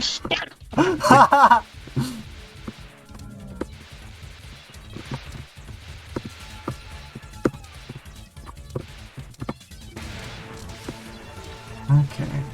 Yeah, I was gonna say, after that point in the film, I didn't really find anything I didn't like with it. Yeah. Because before that, there was like a plot hole of how the map just kind of changed out of nowhere. This is magic. And as to why if Sonic was put on Earth to take the map to Emerald, why Longclaw didn't mention it before then. Unless it's like a coming of age. I was gonna say, unless it was like a coming of age thing, and like the message would activate when Sonic got old enough, or when the Master Emerald was threatened. Yeah. Maybe, I mean, because but then they could have explained that. She sent Sonic off to Earth in like a really dire circumstance, so it's not like she had it's not like she had time to explain. Oh, this I think this is a bad I was gonna say, maybe there's going to be like an extended edition where she explains like, my plan was to protect the Master Emerald myself, but obviously I was taken out of action. I had to send you there to protect it in my stead, and I sent this message to activate when you got old enough or when the Master Emerald was threatened. But yeah, so like maybe they just didn't have time for that in the main film, and they'll put that in the extended edition. Extended editions. That's like DLC for movies. Yeah. It's other than that, that's the only real plot hole I noticed. And yeah, other than that, and as I say, other than that plot hole and the Uptown Funk, I couldn't really think of anything about Sonic 2 that I didn't like. I loved. Can I just say, I know that I've probably told you everything that I loved about this movie over the phone. Yeah. I mean, so have I, but like, I repeat myself all the time, so go for it. Oh yeah, I fucking loved Jim Carrey when he became like the Master Emerald, like infused one. He's just like, he's funny a lot of the time, and he doesn't stop being funny. But there's a sort of like that kind of deranged, like power trip version of Eggman is just golden. Yeah. Although, like, I don't know whether you would class this as a raw line or not, but like, I love the bit where he says, Doctor, you're here. Yes, I'm here, and yet I'm not all there. Yeah. Like, I mean, I just love that line. It's basically, oh fuck. I imagine powering up to that extent is like getting like a whole load of new limbs and senses, because he can just teleport now with chaos control. And it's just like, if I suddenly was able to do that, I would probably not be able to handle it. Yeah. Not to mention that in the lore, the Chaos Force is just this impossibly infinite thing. Yeah.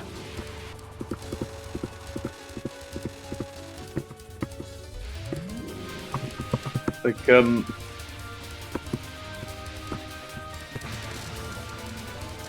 Oh, and my favorite thing about the movie that wasn't part of the movie was Ken Pender's reaction to it on Twitter.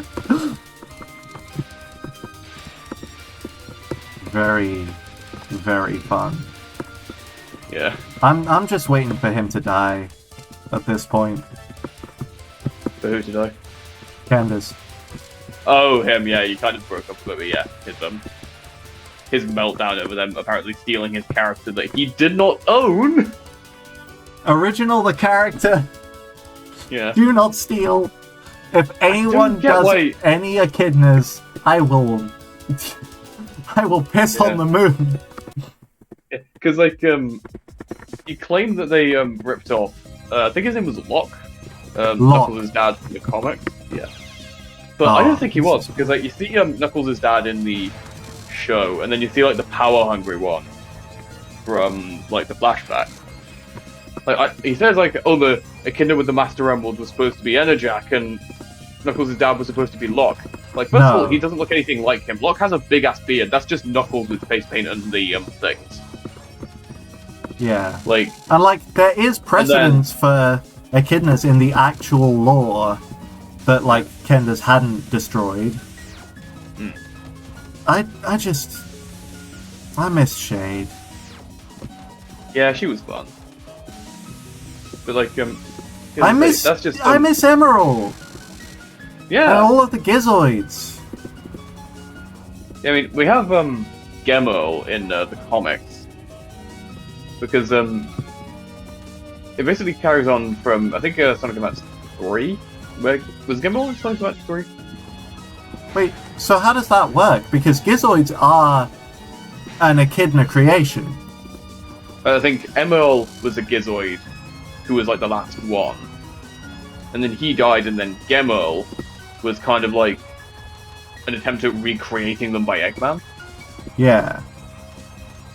But like, Gizoids were made by the Nocturnus clan. Yeah. That's the whole thing, is that in Sonic Chronicles, when they go fight the Nocturnus clan, they find loads of other Gizoids. Yeah. I was gonna say, because Emerl was from Sonic Battle, wasn't he? Yeah. And they expanded on the lore later. Yeah. But, as I say, because there was... Yes, because I think Gemerl uses different technology to normal Gizoids. Yeah. I mean, it's...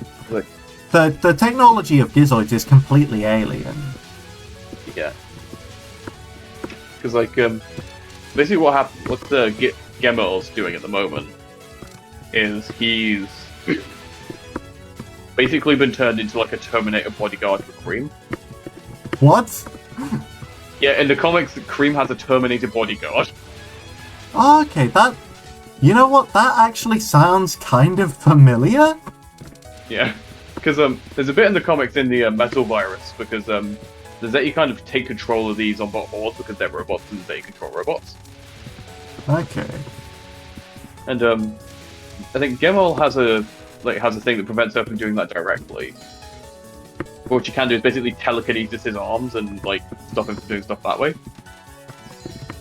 Xena's doing that because Cream is the one that goes to fight Xena. I think it's pronounced...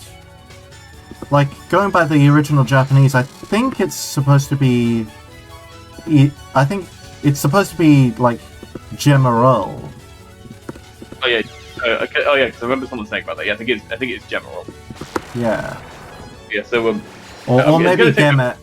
It's like Emeru and either Gemeru or Gemeru. Yeah. I think it was. I've always said it as Gemerl. Yeah, which is understandable. Like, yeah, so I might try and start saying Gemerl, but for now I'm going to keep saying Gemerl because it's what I'm familiar with. Yeah. But yeah, so basically, he was him and Cream were sent to get a Chaos Emerald from Xena because all the Deadly Six had one, and they were using those to control the Zombots. Hmm. And then she basically uses her robo-telekinesis to like tie Gemerl's arms to the ground. And I think she tries to make him fight Cream as well. But like before she does that, she basically immobilizes him and then grabs Cream by the ears and like dangles her over a horde of Zombots. Oh shit. Yeah, I fucking hate Xena for doing that because Cream is a cinnamon roll and did not deserve that. Cream doesn't deserve that. Yeah, because it's implied that she held Cream over that pit for like a good couple of hours.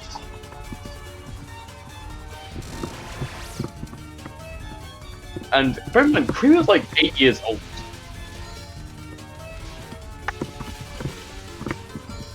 So that's basically taking an 8-year-old child, dangling them by the hair over a horde of ravenous zombies. Yeah, I mean the Zeti didn't really have very complex characters in Lost World, which was unfortunate. I feel like there could be they're expanded a bit in the comics, mainly Zavok. Yeah, I mean, if it's Ian Flynn writing, he'll actually make the new characters good. Yeah, that's why I'm so excited for Frontier, because he's writing it. Like, damn it! So there's just this amazing scene where Cream manages to like wrench the Chaos Emerald out of Xena's like belt thing that she's using to hold on to it. She loses all of that power over the Zombots and over Gemerl. And there's like 3 panels where she's just kind of freaking out over it. Gemerl is completely silhouetted aside from blood red eyes. He's just like Terminator walking towards her. Like, grabs her by the shoulder and just says, "You hurt Cream." Grabs her by the hair, fucking lassos her around and yeets her head first into a Zombot horde. Oh. That was the best comeuppance they could write for that bitch. Okay, I think Because you really need to read the IDW comics. I They're surprisingly do. good. I do. Because My I got God. my because for my cousin's 6th birthday, I actually got him the first anthology of Sonic comics. Hmm. Yeah. I don't know if he's read them yet because like he's still pretty young. Yeah. When we're back in Stoke, can you lend me some of them? Um, I mostly read mine online. Oh, okay. Then just send me a link, I honestly. as I say, I used Read Comic Online for when I couldn't buy any physical issues, but I do have most of them. I'll see if I Okay. can dig them out because I think they're like stuck, they're like shoved in my bookshelf. Hmm. Yeah. So So now I have 19, 20. I think I have most of the ones from like 21 through 30.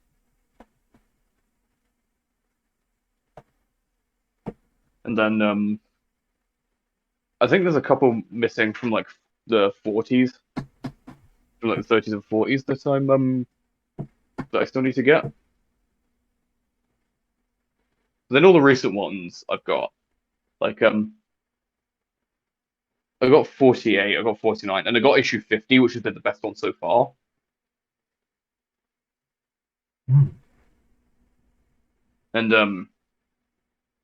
because that's like the most threatening Eggman has been in a while in that comic.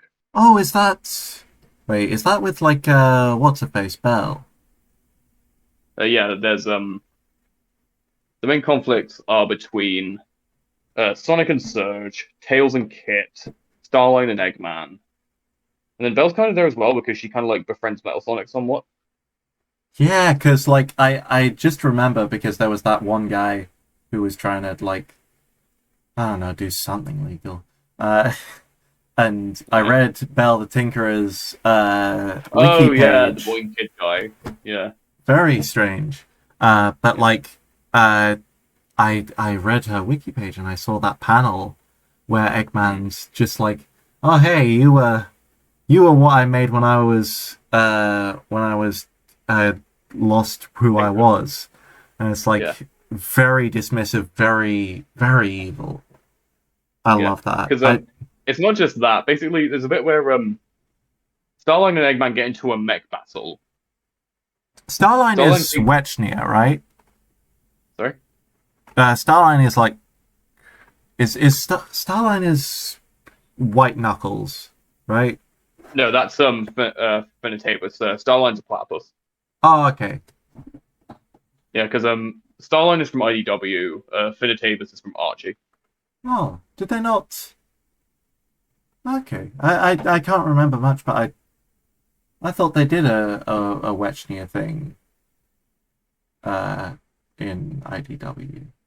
I guess maybe that's just Surge How do because you that spell that? wasn't Wechnia as in WECHNIA. Oh yeah, here we go. It's Wexnia. like it's a color palette glitch. Also, Oh yeah, he was from Knuckles Chaotix. yeah. Okay, so Because he looks like Doctor Finitibus. okay, yeah. So Because yeah, Dante, yeah, I think I'm gonna do one more run, and then I'm gonna end it. yeah, that's fair. Also, I just got pinged on Discord, so I'll check that and then get back to it, and Yeah. then I'll do one more run, and then I'll sign off. Mm. Yeah, there's this anyway, so Starlin and Eggman get into a mech fight. Starlin has this thing he got in the Bad Guys comic. Who I actually met one of the guys who worked on Bad Guys at London MCM.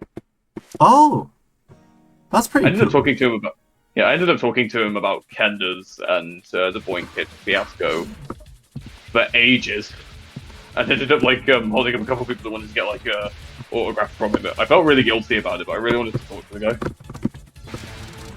Yeah. But yeah, so Eggman and Starline get into this mech fight. Starline thinks he's won,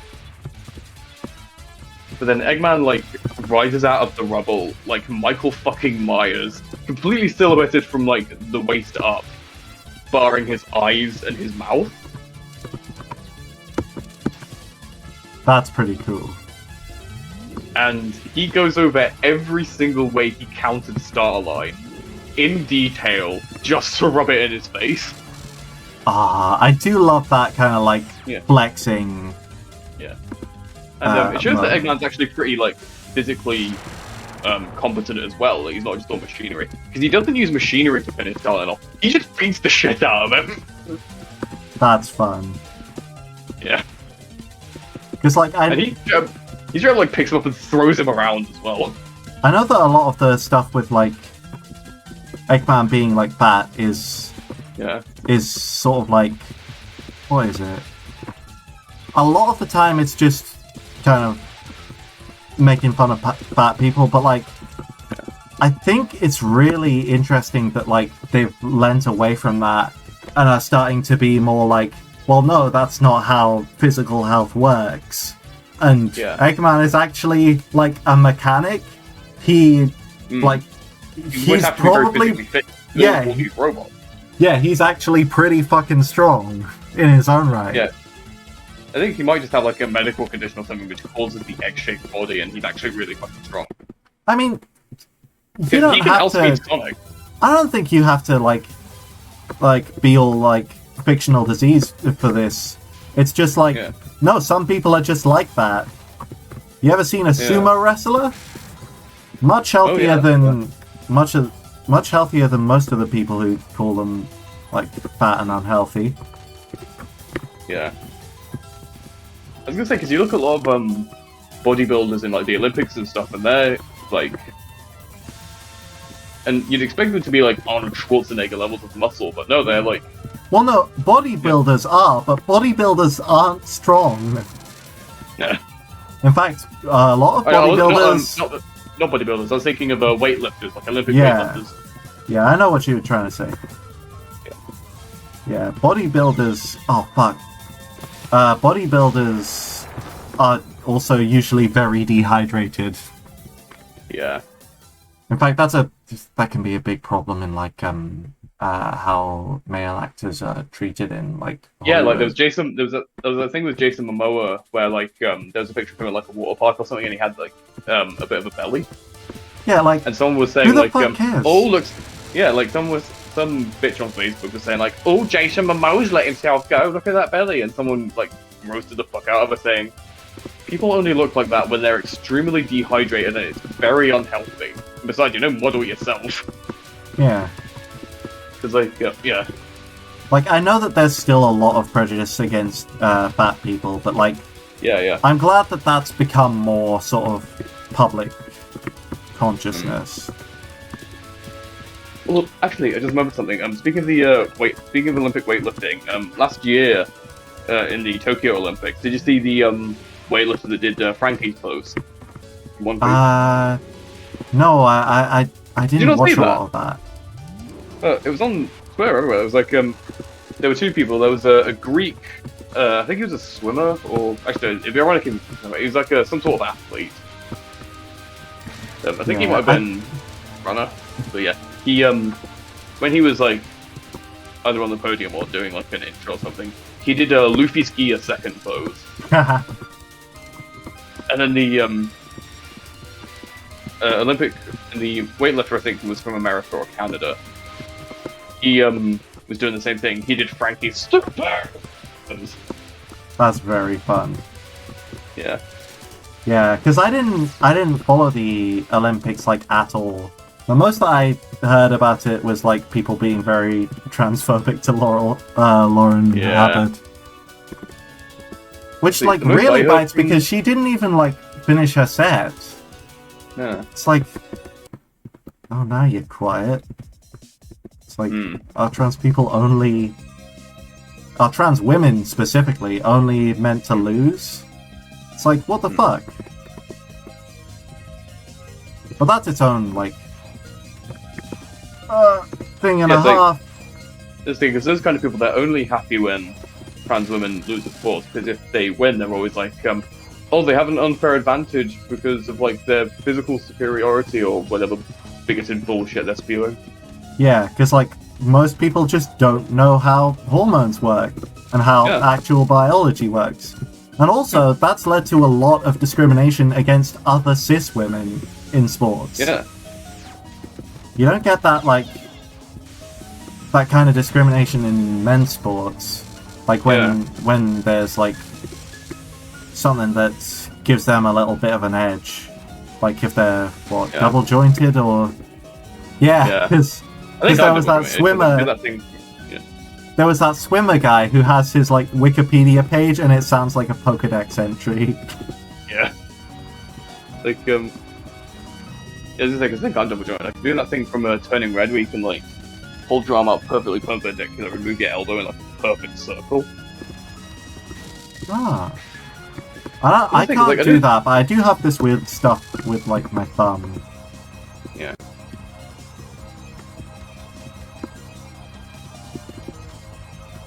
Yeah, like, I don't think... Fuck, come on. Yeah, like,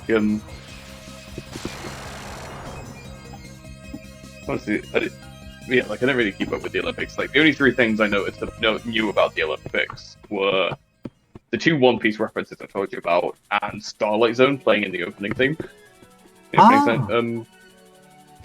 Oh, is that the one that goes da da da da? Yeah, that one. Yeah. Yeah, I played that one. That's very fun. Well, actually, I just remembered something. So, it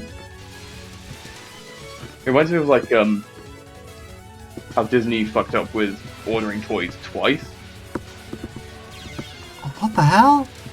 Because, what happened was, when Frozen came out, they thought Anna was going to be more popular. So they made a bunch of Anna, because she's like the stereotypical princess. So they made a bunch of Anna dolls and not as many Elsa dolls, but girls gravitated more towards Elsa and her kick-ass ice powers. Yeah. So they were all touched by Elsa, but there wasn't enough. So there was just a shit ton of Annas that nobody cared about, and everyone got Elsa. That's a shame, because Anna's actually a pretty fun character. Oh, what the heck? What killed me there? Yeah. Oh, this run is a bad run to end the night on. Yeah. It's okay. The one person in Twitch chat, go back and watch the VOD. I do really well in other attempts. Yeah. Like, the other time was more recently with Encanto. Is that they made like a shit ton of dolls of Isabella, because again she's the stereotypical princess. She's like the beautiful one with the perfect hair, who does everything perfectly. They thought that all the little girls who wanted to buy the toys would gravitate towards her, but they didn't. They wanted to buy toys of Louisa. Was she the buff woman? Yeah, she's the buff one. Yeah. I know basically nothing about Encanto other than the Bruno. It's actually a really good film. Yeah. I've seen it a couple of times. It's really good. Okay. But yeah, what the hell? Okay, that was a very embarrassing one to end off on. Maybe I'll... Yeah. Okay, maybe I'll do something less embarrassing and play the extra stage. And maybe not immediately eat shit and die. I'm sorry, I said that this was going to be the last one, but... But you can't end on a shit one. I can't end on that. Let's have a quick... I mean, the stream is named UN Owen Was Now. We should at least fight UN Owen. Yeah. Because UN Owen was her. Her... Well... I mean, in the original Agatha Christie book, UN Owen turned out to be a man, but... Okay. Sorry, spoiler alert. I didn't read it down the Agatha Christie, it's fine. Spoiler alert for a 200-year-old book. Wait, is Agatha Christie that old? I don't know, it's pretty old. Hang on. I thought she was writing in, like, the 50s. It's probably not as old as I think it is, but like... Okay, yeah, she was born in 1890 and died in 1976. God damn it, I am making so many weird, like, careless mistakes. Oh, this is bad. Okay, no more deaths.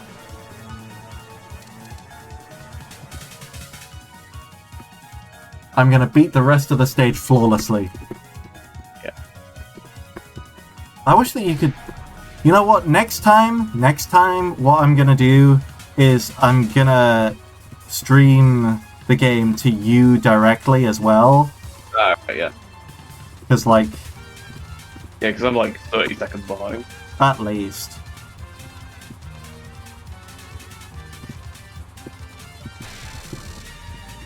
Yeah, like I was saying with thing is like, I love how a lot of younger girls now are like, they're not kind of gravitating towards those stereotypical wait for a prince to rescue me princesses. It's like nah, fuck your perfection, airbrush, do nothing to till everything's handed to the princesses. We want the buff lady and the ice lady. Yeah, I do like that. That's like that kind of thing has shifted because like that's pretty cool. We as like Luke's my favorite character in Encanto. Like yeah, like we as men get a lot of character diversity.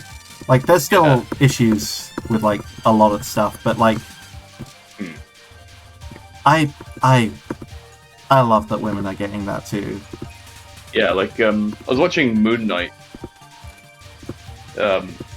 recently, and there's a scene near the end. Do you mind me spoiling Moon Knight, or have you already seen it? I don't care. I hopped off the Marvel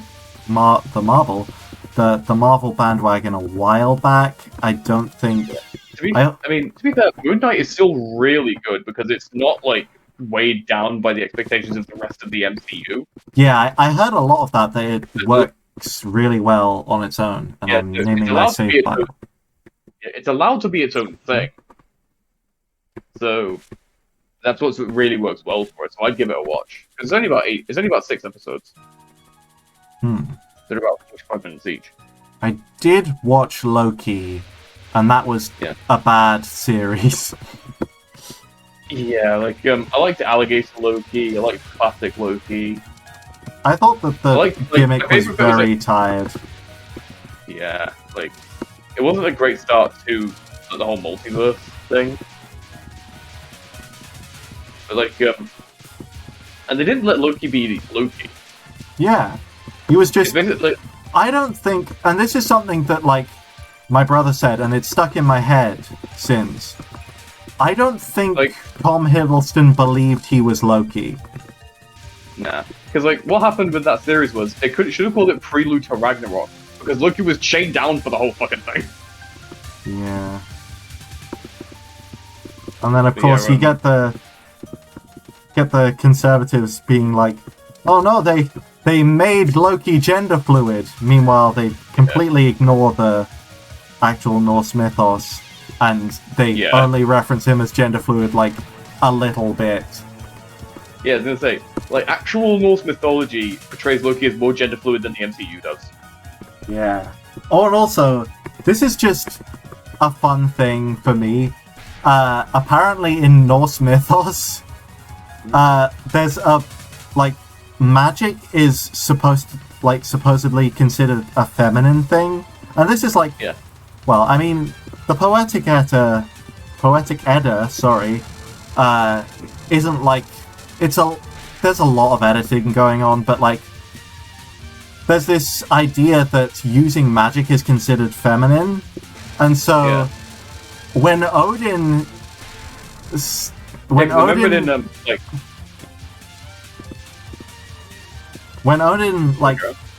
wants to make fun of Loki, he says like, "Oh, look at Loki, he got pregnant like a girl would." And then Loki says, "Yeah, well, at least this coming from the fucking magician." Yeah. Because, as I say, I think in, like, Norse society, women were viewed as powerful and having an actual... women were viewed as magical and powerful. Yeah, there was some segregation going on still, but, like, there was definitely, like, women had power. Yeah, it was like, because it wasn't like American segregation where like white people definitely had a much better life than like black people. Like in that kind of segregation, it was like separate but equal. If I'm remembering that right, and I'm not like confusing my facts. Yeah, that's how... Oh, fuck. That's how segregation was phrased in America, and it was not true at all, because all of the funding was going into white schools. And white everythings. Yeah, like,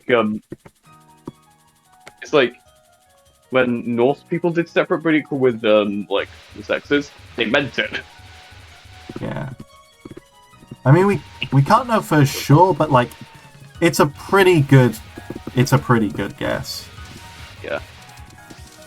Because, the thing is with Norse mythology is that, like, you know how a lot of the stories towards Ragnarok started portraying Loki as more evil and less of a trickster? Yeah, Because, I can't remember that much. I remember that, like, there's a lot of weird stuff going on with Loki in Norse mythology, because, like, yeah, so basically, some people think that he was entirely a Christian addition. he wasn't. He was, like, I remember this from Mythology Guy. He was always in Norse mythology, but in the earlier stories, he was more of, like, a trickster, chaotic good god. So, like, if the normal methods weren't working, they'd turn to him for something more unconventional and a bit, like, kind of morally ambiguous. But then, when the Christian influence started trickling in, they saw him as, like, the closest thing that you could say to a devil was in Norse mythology. I remember an OSP He video. made it more and more evil. Until eventually he killed Balder and started Ragnarok. Yes.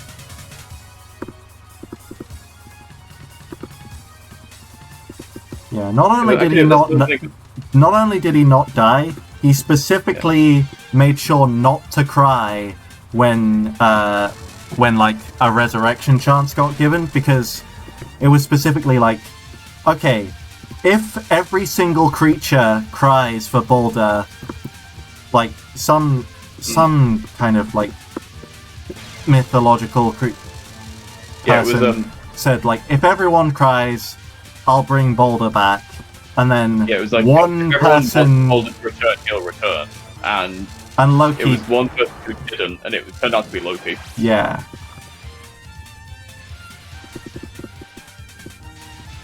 Man, I wish we had, like, the original context for the myths. Yeah. Because, like, when that thing with the horse happened, like, he came back, like, several months later with Sleipnir. And he gave it to Odin, and he was like, hey Odin, I've got this 6-legged horse as a gift for you, but you can have it on one condition. Don't ask me where it came from. It's kind of funny to imagine the horse, because it probably just scuttled around on the battlefield, and that's just such a funny image. Sleipnir. Yeah. I think Odin rode it into battle. Like, I think it ran like a normal horse, just with an extra set of legs, so it was faster. But, like, how can it run like a normal horse if it's got 8 legs? Also, this is the final run for the stream, because I finally got up to Flandre. Ah, nice. Oh, he is an 8-legged horse, I just remembered it. Yeah.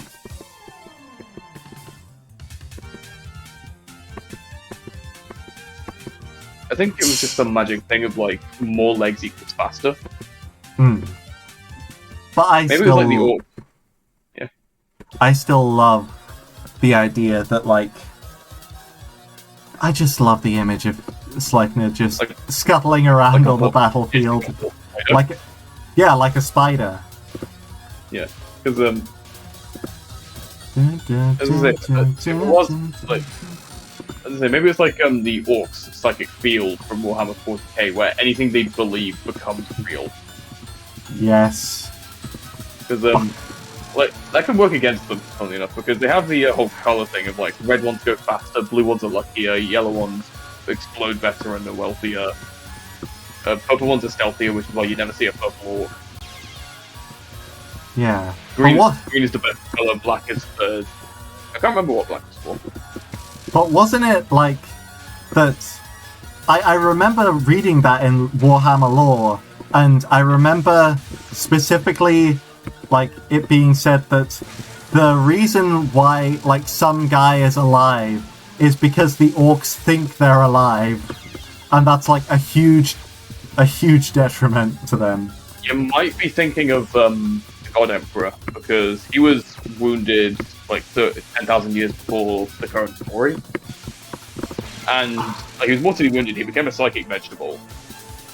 And he's only alive because the orcs think he's too badass to die. Okay, so I'm mixing up my lore a little bit. Because it gets funnier. So, I'll just ask Alex to explain. Yeah. If I get mixed up there again. are two really funny moments of that orc power in 40k. One of them was when they were fighting against a bunch of Astra Militarum. The Imperial Guard like ran out of ammo. So they just pointed their guns at them and went and it killed all of the orcs. Oh yeah, I remember that. The other one time was when 5 orcs got together and Voltroned themselves into a tank. That's so funny. Basically, they got into a huddle and just started shouting, "I'm a tank! I'm a tank! I'm a tank! I'm a tank! I'm a tank!" And because they thought they were a tank, they turned into a tank. Okay. I just died, and I got further in the fight than I ever have before, so that's good.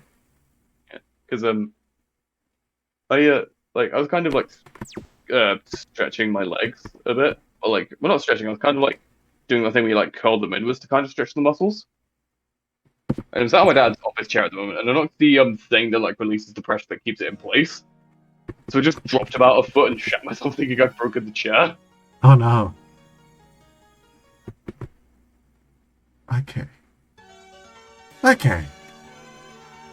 There we go. So that's the end of the stream. We didn't get many people in. We got a few people in, but Yeah, we'll start small. You'll get an audience. Yeah. And besides, it's more important that I was able to hang out with you. Yeah, exactly. Because like that's when I told my other streamer friend about what was going on with like everything in my life, she was saying like, yeah, me and other friend, like the only other one who I in that server I trust enough to tell this about. Oh yeah. They said that they missed me being in the streams. Because like it's not just like an entertainment thing. Because it's a really small but tight knit community. It's less like a stream and more like just mates hanging out. Okay. Yeah. Because when you get to like bigger streams, it's like you can't read the chat. Yeah, it's that, and like there's so many people there. It feels like they're kind of disconnected. Yeah. From the audience a bit. Whereas like with this stream and my other friend's stream, they're like really involved in the chat because they know everyone there very personally. Yeah, that is like that Yeah, to like, me is that's the the kind of ideal stream space to hang out in. Yeah. Because like that's why I don't really watch any bigger streams, just because you just feel like a single lost soul in a sea of faces, whereas that one you feel like you actually belong. Yeah, I remember back when I was getting up really early, I would watch a lot of Rust Bucket streams. They're the like the Ink Tank, the guys who do Ben 10 and Danny Phantom 5 years later. They're wonderful. But like Wait, Ben 10 5 years later? Yeah, 5 years later. It's a Isn't that just Ben 10 Alien Force? No. 5 years after the end of Omniverse, but then also 5 years after the end of Danny Phantom, and it's a crossover comic. It's really good, and also like they just do stuff on their own channel, and like they handle commissions for other people. And this one guy, Arash, he runs a show called The Fusion Lab. And like it's got just enough people that the chat's always running, but it always feels intimate. It's wonderful. Yeah. But yeah.